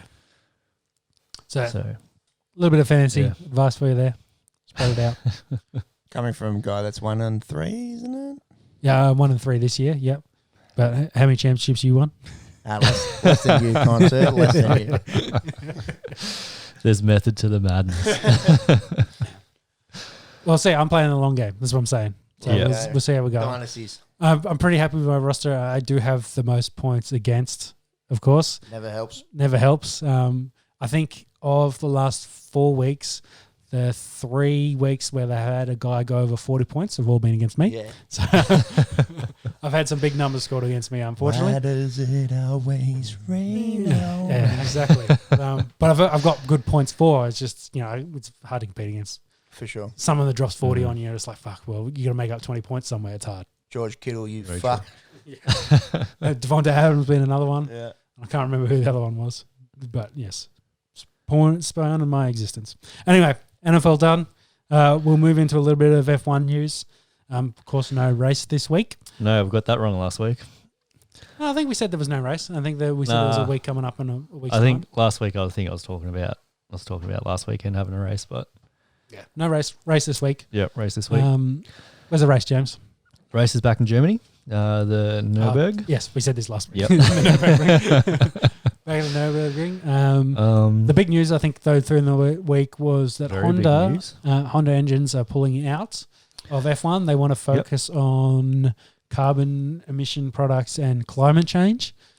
So that kind of doesn't really align with F1. No. Well, F1 does have some pretty good initiatives in regards to that, but I think, it's just taken away from their core focus for the next 5 years, I assume their strategy is. Yeah, so that means Red Bull and AlphaTauri don't have an engine supply for next year, so they've got to find someone. Yep. Which, they may be forced to go back to Renault, but don't think they will. So if they don't get a supplier, then Renault's going to be definitely supply them with engines again after their little break up a couple of years but ago. Renault's been doing better this year. They've definitely Ricciardo's had some good finishes. I think he's finished 6, 5, and 5. So he's had a pretty good run of late, and they've had a pretty better reliability than they did a year ago. So they're definitely getting better. Definitely, yeah. But yeah, it's interesting. See Honda pull out. They definitely spend hundreds of millions of dollars building the engines and get it all set up. It's very, very stringent, low tolerance kind of sport. So it's very specific. But it's interesting that they also were talking about how do we open that up, because they've only got 3 engine suppliers at the moment, which means it's limited. You've got 20 cars with 3 different engine suppliers. That's what's the quick math on that? There's 3 or 4 teams a supplier. Yes. Yeah. So it's then how do you get more of those guys in there? How do you make it more commercially viable? How do you get them involved? Because it's not your typical kind of engine. No. It's not something you'd put in a production car at all. It's very, like I say, very low tolerance, very specific manufacturing. So it's hard to do. So it's specialized. But to lose someone as Honda, who's been in and around F1 for a very, very long time. Yep. And especially they were looking good. Red Bull's had a lot of good finishes with Max, and Albon's definitely been better of recent weeks as well, finishing in the top 5. So climbing up the field. And I mean, outside of Mercedes, Red Bull's leading the rest. Well, Max, I think, is definitely give Max big props to keeping them in there and keeping them involved. Because Albon, start of the year, was definitely lacking and was more in the 10s. But he's kind of coming good and getting better at it, getting better finishes, and hopefully can help Max up towards the back of the year. And, with Lewis not winning the last couple of races, his gap's closing, and Max is definitely still there. I think he's 40 points back, 50 points back still. But it's not undoable. It's not doable. And if you get some support from Albon, they could maybe do some of the stuff that Mercedes do team-wise, and they can sneak a few race wins and maybe sneak a championship. So Hamilton's on 205 and Verstappen's on 128. There's a little bit behind, but... A little bit behind. Yeah, it'll be interesting. And I mean, back to the point of the engines and suppliers, like with all the new regulations coming in the next year or two, it's going to even out the playing field. So whether or not that's going to allow, obviously with Racing Point becoming Austin Martin, where the Austin Martin starts developing engines, having that key functionality there. It'll be interesting to see where the sport goes in the next couple of years. Yeah, because I think the current regulations, engine-wise, are in place till 2025. Right. And I think there's already been calls. You've pushed it out so far, and I think the engine suppliers probably don't mind that because they're specialising and their name's out there. Maybe not Renault after last year. They're a bit worried about how that all went down. But maybe they bring that forward and have a think about changing that, not for next season, but during next season for the following subsequent seasons of how do we get more engine suppliers in, how do we get that process going, more innovation, I'd be interested to see what they do going forward. I mean, yeah, that being said, they're still very constricted in terms of what they can do with the engines as well, I guess. So maybe having 3 engine supplies isn't such as a bad thing if all of the developments going into aero and each team can get their gains through that. So maybe a non-issue, but you'll just have to wait and see. Yep, definitely. Yeah. So next, the NBA. So the Heat won Game 3. So it was 2-0 and they moved into 2-1. A big game from Jimmy Buckets. Kind of really put them over the top. And a massive upset, really, with Goran Dragic and Bam Adebayor missing Game 3 for the Miami Heat. A lot of people would already, Lakers have just thought the Lakers would sweep this 4-0. And then obviously Game 4, the Los Angeles Lakers come back. Yeah, so take a pretty commanding 3-1 lead. Yeah, so a lot of was very average 3-point shooting in Game 3, and there was a lot of turnovers by the Lakers, which gave the Heat a lot of opportunities. Yeah. Game 4, it looks like the Heat did lead for most of the game, and I think Anthony Davis had a very strong game towards the end to put him over. Yeah, I think LeBron turned it over a bit more than you'd like from LeBron. He did turn the ball over a lot early on, but the class of LeBron and AD in that fourth quarter got the Lakers over the line. I think the Lakers win this. A 4-1 start, like 4-1, 4-2. Yeah. I think it's the Lakers to lose. Yeah. Well, they're 3-1 up, so they could clinch the next game, which is tomorrow. Or is it? Yes, our time. It is tomorrow. Yes, so they could clinch this game tomorrow, become the NBA champions. No, sorry, they played today, didn't they? No, they played yesterday, but they have this is a 3-day gap rather than the 2. Okay, so it'll be Australian time. They play midday Saturday. Yeah, so Friday night game then. Okay. Yes. Okay, so a couple of days could know a decider in the NBA, and LeBron could get his what's that? 4. He's aiming for 4. Yeah, so 2 with the Heat, 1 with Cleveland, and this would be his 4th with third franchise in the Lakers. Yeah, the 3rd franchise. Yeah.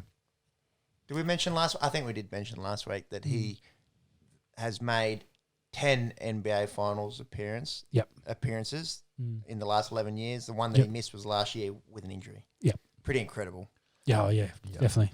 And anyone that doesn't want to have the conversation about him being the greatest basketball player of all time, you don't have to say he is, but if you don't have the conversation, get fucked. You're an idiot. Yeah, definitely.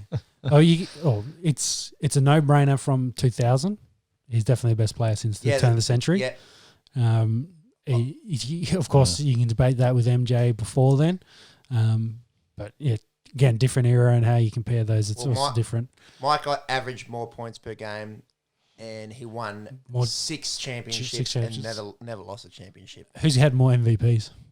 League MVPs, I think LeBron. Yeah, I think LeBron as well. But Monks, can you get fact check up on NBA League MVPs? Yep. I think LeBron might have him covered, or it might be tied. I tell you, who's got more finals appearances? LeBron. Yep. And is anyone else up there to be considered? Hakeem Olajuwon, maybe Kareem Abdul-Jabbar. Kobe might be up there, I think. Kobe's in the conversation. I think it's obviously bit of a 2-horse race. And to be honest, I don't really want to speculate that much because this might be one of the most discussed things in world sport. Well, they'll discuss it for the next 30-odd years until the next guy comes along that they can again competitive to. Maybe it's LeBron's own kid. Like you know what my take on it is, and the same thing goes for Messi and Ronaldo. Yeah. Stop arguing about it. Stop blowing up. They're both good. Who cares? Stop blowing up in the Facebook comments. Stop calling people stupid and this and that because they don't agree with your opinion. Just be happy that you got to witness both of them in their prime when 100%. You're a young sports-loving person. Yeah. So, Kareem's has won MVP 6 times. So that's the most? Yep, and then Jordan's on 5 and LeBron's on 4. Yeah. Big Kareem Abdul-Jabbar. Highest point scorer in NBA history. Yep. No one talks about him too much, but for those that know, NBA, we weren't alive in the 80s. True. Yeah, he's a bit of an older player. Yeah. But again, like all those 80s and 90s teams across mostly every sport, a lot more physical, got away with a lot more. Maybe the athletic ability is definitely not the same as it is now. No. But the grit and the roughness of the sports were a lot different back in the 90s and 80s. Yeah, and especially in a sport like basketball where the rules have been significantly changed. Yeah. So very hard to compare in the terms two. of contact. Yeah, very hard to compare the two generations. Just quickly, whilst we're still in the NBA Finals, Tyler Hero, 20-year-old, absolutely shining for the Miami Heat. He's going to be a fella to watch in the future. Yeah, could have a big future, definitely. He keeps it up. Shoots the basketball well. He's guarding LeBron James in this play, as we see here.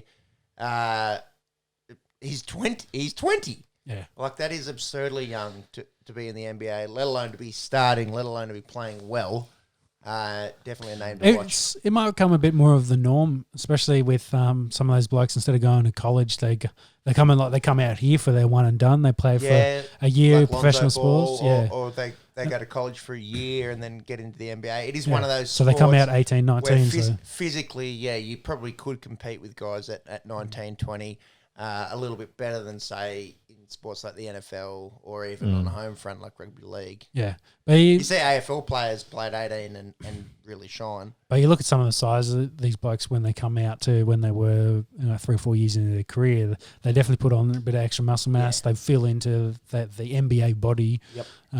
So it's definitely doable. And the only thing you worry about, especially with young guys coming out, is getting those injuries, especially shoulders and knees and things like that. Because I think it's worse when you're younger in the career. Yes, you can definitely get over it, but it can stunt your growth very much. Yeah, and as a player. On top of the physical side of things, the mental side of things is probably underlooked or under-examined. Especially when you're young, it's a lot of confidence. Yeah, well, you coming in. And also the pressure and the pressure to succeed and handling failure. These are guys that if they're in the NBA when they're 20, they probably haven't lost that much in high school. They might have played a year of college where they probably haven't been, bad or the mental side of things is massive. Yeah, well, everyone thinks they're hot shit when you're in college, especially when you're winning basketball games. Yeah. But I'd love to see it. Love to see a guy that is born, this will make you feel old, in the year 2000 out there in the NBA Finals and frankly killing it. Yeah, stinking buckets. Okay, James, what's happening in the NBL? NBL? Or the MLB. MLB, yeah. I fucked that. MLB. What did I say? NBL, yeah. The National Basketball League. No, the Major League. Major Baseball League. There you go. That's what I said. We know what you're talking about. Major League Baseball. I think they're in the playoffs. So they're in the playoffs. So if I've got this right, the wild card series is over and they're going into the divisional finals. Divisional that finals. sounds about right. 8 teams left. Yep, 8 teams left. So just looking at the bracket here, so we've got Tampa Bay is leading the series against New York Yankees 2-1. What a year for Tampa Bay. Yeah. Already got the Lightning. They've got a Stanley Cup. They've got the best football team they've had in 15 years. And definitely a contender in the playoffs. And the Rays are the number 1 seed in the baseball. Yeah. It's a good year for Tampa. Barring the NBA clean sweep championships. Yeah, of course, yeah. Has anyone ever done that? Has any state or city clean sweeped all 4? I don't know. So I know Denver definitely tried hasn't. looking for this. I couldn't find it. I seriously doubt all 4. Yeah. I seriously doubt all 4. Has anyone ever got 3? We'll have to do some research. It'd have to be an LA team, I reckon. LA, yeah. It has to be LA. Maybe. Look, to get 2 is a big thing. Yeah, I'd say. To get 2 is a massive thing. We'll research that. That can be a talking point. A little bit of a nugget for next week. Next week. I suspect there is cities that have had 2. I'm going to go out on a limb and say I sincerely doubt that anyone's ever got 3. Maybe Chicago back in the day. And I say 4, impossible. But even Chicago back in the day, I don't think the Cubs and the White Sox were good in the 90s. Yeah, true. And 80s? I'm not a big hockey fan, but I don't know if the Blackhawks ever would have done it. Maybe Pittsburgh. What about did the Celtics win the year that the Patriots Boston, and the Red Sox, the Red Sox won for the first time in 100 years or whatever? Might be one. I reckon that's a Patriots year. if the Celtics were any good that year, possibly there was 3. But it's the chances of it, the amount of teams that there are, the amount of cities that there are is highly unlikely. Very unlikely. Very unlikely. So what's the rest of that bracket, James? So the rest of that, we've got Houston Astros leading. Who won it last year, didn't they? Yeah, I think they won last year. Bit of allegations, I think, of cheating to after that season. So, how do you cheat in baseball? Bore the other team to death. Stealing signs, I think, is what happened. That's it. So you can steal bases, but you can't steal signs. Fuck me. Yeah. So they're leading their. That was straight from the Patriots playbook. That one. They're leading the Oakland Athletics 2-1. They play 7 games. They play 7-game series, don't they? And I believe at this stage it's 5. Okay, 5 for this stage. Cool. Yep. So they're both going to possible deciders. Okay. Yep. And then we've got LA. I don't know which LA team. Dodgers. Dodgers. Yep. Up against the San Diego Padres. Yep. LA is leading that 2-1. And then the last bracket we've got the Miami Marlins up against who are these? Atlanta Braves. Yeah, Marlins have done all right since considering they had the Rona at the start of the year. And half the team got Rona. Visiting the strip club, they might have seen Cam in there, but anyway. Cam and Stephon Gilmore. That's it. So yeah, they're leading their series 2-0 as well. So full disclosure, the boys aren't the biggest baseball fans. We are keeping an eye on it, and we possibly might have to assign someone to be our baseball correspondent for further Aim to pick it up episodes. next year. Yeah. But we thought we'd wrap it up, definitely considering they're in the finals. They're getting to the pointy end of the year. A lot of the sports actually getting to the pointy end of the year with it's great finals. So always this October. Well, especially this year with everything getting pushed back a little bit. Yeah, springtime in Australia, great time of the year for, the baseball's wrapping up, obviously, that we just touched on, but footy finals, spring racing for horse racing, the NFL's in full swing, the NBA finals are on. It's a great time of the year. It's a great time to be alive. Is that all the games for NBA? MLB, sorry. I keep... Yeah, that's it. 8 sides left. Yeah. Let's everyone pick a team. Well, I know he's going to Tampa. Tampa Bay Rays. I got the hat for the people that are watching online on the GoPro. New York Yankees. New York Yankees. I might go the Corona Marlins. Corona Marlins. Have to come back from 2-0 down. Yeah. Great name too. Great name. Okay, so then a little bit of news in the UFC. Holly Holm had a win on the weekend. It's probably the only big name on that card. There was another bantamweight fight with what's her name? The Netherlands lady. What's her name? Jermaine Diramandi. Yeah, that one. That's a great effort there, monkey. Yeah, so she also got a win. After being the featherweight champion. Yep, and then relinquishing that belt because she didn't want to fight Nunes. So back in bantamweight and making her way through the division. Who would want to fight Nunes? Yeah, true. Holly Holm still very much at the pointy end of that division, getting another win. Probably getting close to being in line for another rematch with Nunes.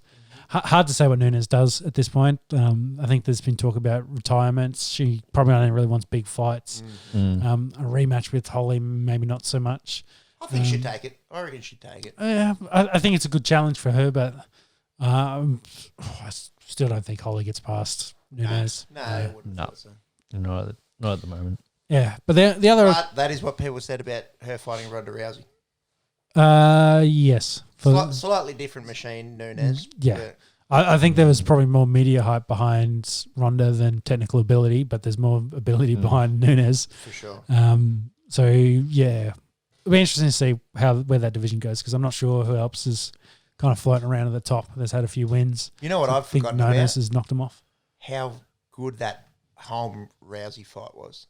It popped up on my Instagram the spectacle, The spectacle was huge, but the actual fight was massive. Holm was going out and rocking her, and the fact that this lady, Ronda Rousey, love her or hate her, baddest woman on the planet. had just been ruining chicks in under 30 seconds, time in and time out. And then Holly came out as this like $6 underdog and just started brawling and kicking her in the head and punching her in the head and taking it as far as it did, and obviously going on to win the fight. Yeah, big head kick, knockout, win the fight. It was massive. And I hadn't forgotten about it, but I rewatched it the other day and I was thinking, geez, this is a massive moment in not only the UFC but in women's sport. Yeah, well, it changed your bantamweight UFC definitely for the women. And Holly then went on and fought Tate, lost to Tate. Then Tate fought Nunes, lost to Nunes, of course. Then Nunes had the belt. I think that's got the order. Yeah, I think that's right. And then it's Nunes been the had Nunes show obviously ever since. Then Ronda, of course, comes back and fights Nunes.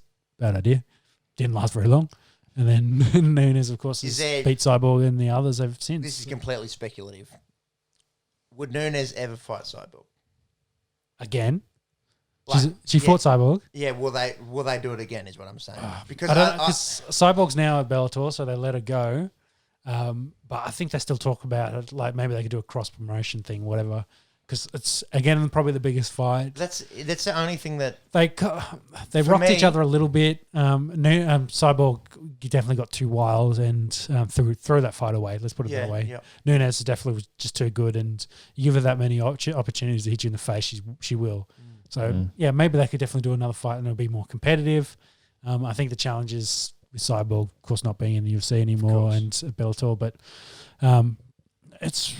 it could be doable in the future. There's really no one else at that kind of level. Completely speculative. Well, I'd say Valentino, how do you say her last name? Shevchenko. Yep. The Bullet. She's the 125 champion who's probably been the closest to beating Nunes at 135. That's the fight I'd make. It's not that big a jump. It's 10 pounds. Yeah, 10 pounds. And she's definitely fought in that division before and probably won the last fight with Nunes. If it goes another round, she definitely wins. She had Nunes on the ropes and Nunes faded very quickly in that round 3. So I think that's the fight to make. Make that a fine round fight. Make it for the 135 title maybe, or even if it's just a super fight. That's got to be it. That's got to be the next one. So the other big UFC news, just moving on from the women, was kind of a bit of the fallout from the it's not really fallout, but John Jones. I'm not actually sure who started this, but Israel and John Jones have been going at each other. They'd had a bit of a feud a year ago, just before Izzy won the belt or just after he beat Whittaker. There's all that talk about, he's just a slightly smaller John Jones and they'll have to fight at some point. Similar style. Yeah, and Israel very much was like, well, I want to clean up my division before I do that. Yeah. Of course, now he's beat Romero and Costa and, of course, Whittaker, who the top 3 in that division. And then you've got Jared at 5. How do you say his last name, James? Is it Canano? Oh, fuck that. I suck at names, let's put it that way. It's a work in progress. It's a work in progress. So Whittaker fights him on that card, 250. Cannonier. Yep. On that 254 card. But if Whittaker wins it, I don't think Israel's overly keen on taking that fight. So let's just say for the point of the scenario, he's cleaned out that division. John Jones done the same. He's relinquished the belt. Jan won that belt, so maybe Johns comes back to fight him because it's one of the guys he hadn't fought. He's possibly trying to gain weight at the moment for heavyweight. He is. But if they want to make this Israel John Jones fight, it's got to be at 205. I don't think Jones can ever get down at 185. It's just too skinny. He'd be very skinny. And I think Israel could probably get to 205. Well, 6'4". Probably already starts out there and cuts from there anyway. Yeah. So not unreasonable for a guy of Israel's height to be fighting at 205. Yeah.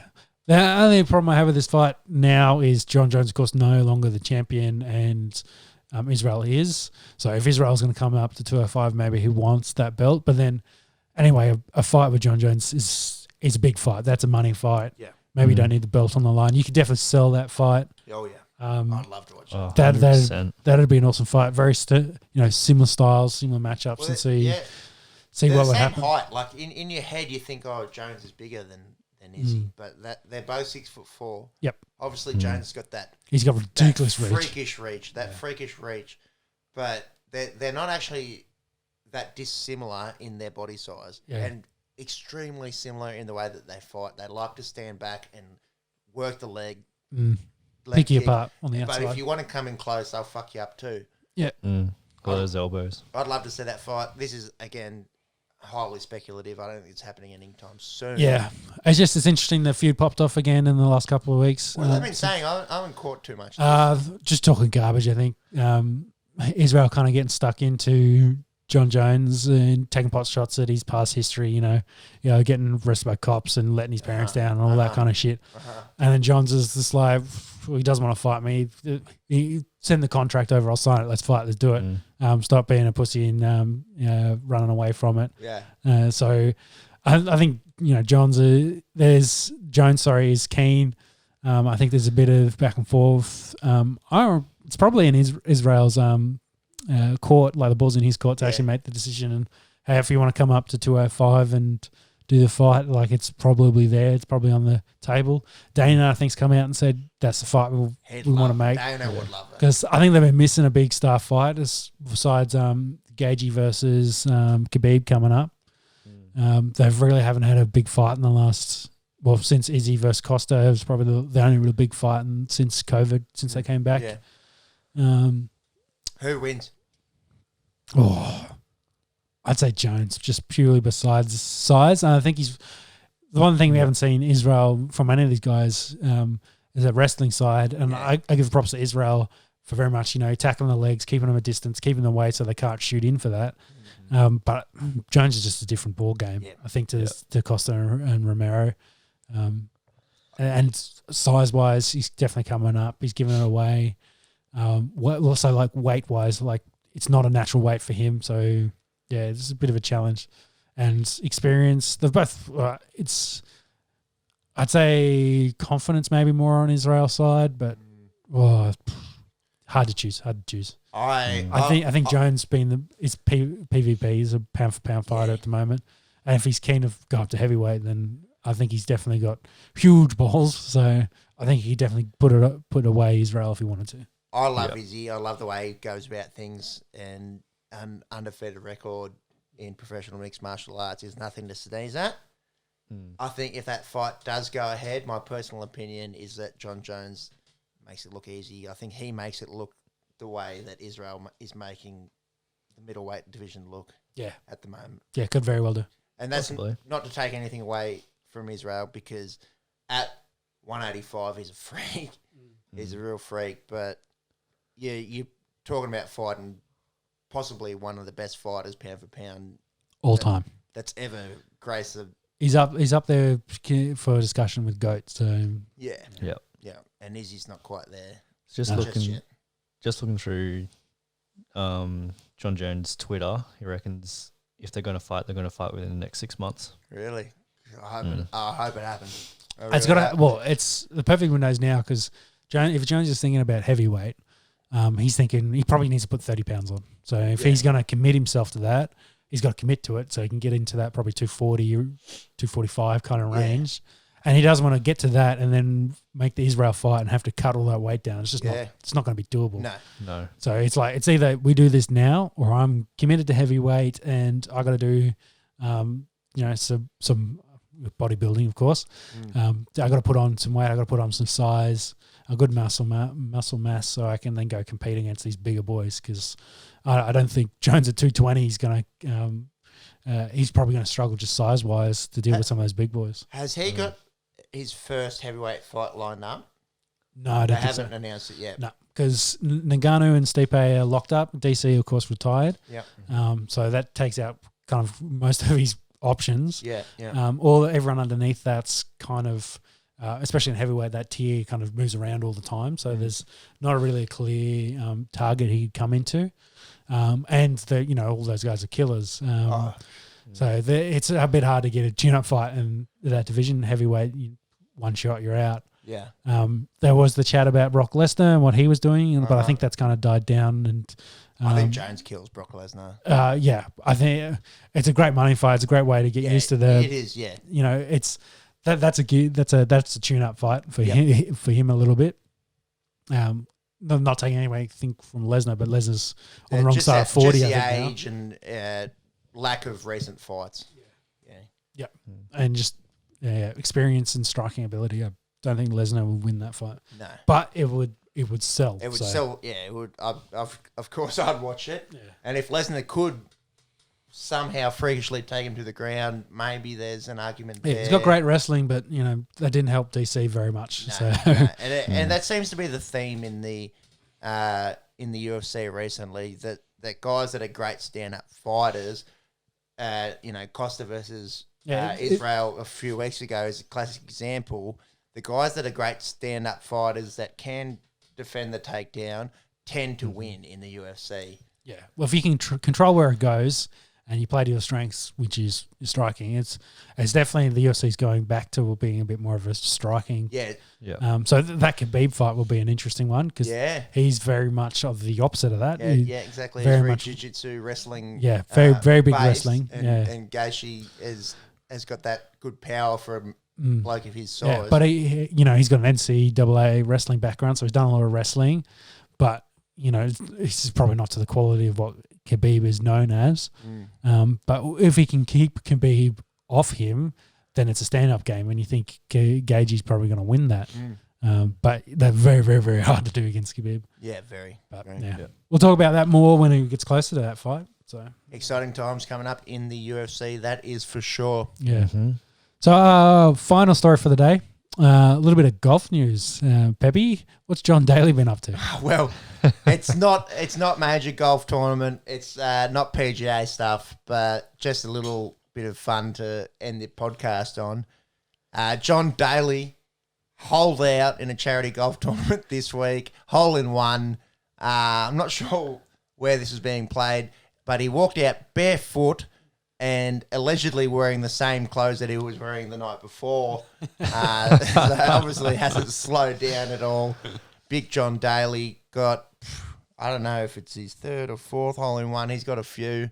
And if anyone wants to look it up on Instagram, John Daly holes out at charity golf tournament.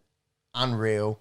And the sad news, I suppose, of the week is that the big fella has announced that he has been diagnosed with bladder cancer.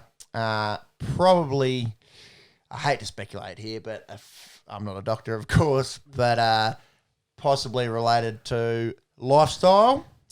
However, as I sip on my beer and can't wait to hit the golf course tomorrow, a true legend and an ordinary bloke's legend, a little bit overweight and blonde mulleted and giving us all hope. Heavy drinking, barefoot, hole in one sinking chimney. Cigarette smoking, legend. His son is actually hits bombs. I think he's 16 or 17. He might be one to watch. Anyways, just if you've got a spare 45 seconds, look that up. John Daly, hole in one, charity golf championship. And that's about all from us for this week. Yeah, that's the week in sports. This has been on the Esky. Thank you all for listening. Thank you, boys, for coming along. It's been good as always. Good chat. We'll see you all again next week. Looking forward to it. Thanks, boys. Quick wrap up. Of course, we talked about the AFL finals, NRL finals. The week that was in the NFL, the upcoming NBA finals, and it'll probably be finished up in a couple of days if we think it's the way it's going. The MLB finals, the race that's coming up in the Formula One, which will be Sunday night for us, which will be Saturday, I think, for most other people during the day, and a bit of UFC news and a bit of golf. Might have to talk about a little bit of soccer next week with obviously the European leagues, English Premier League, all. Yeah, I've been ignoring the EPL a little because I'm a little worried about the COVID and what's going on. It's early days. There is the Rona, but we will have a little visit of what's going on with the Ramble over in Europe next week. Yep, definitely. Yep. Okay. Peace. Peace. Thank you all. Thanks, boys. And we'll see you soon. Bye. See you later.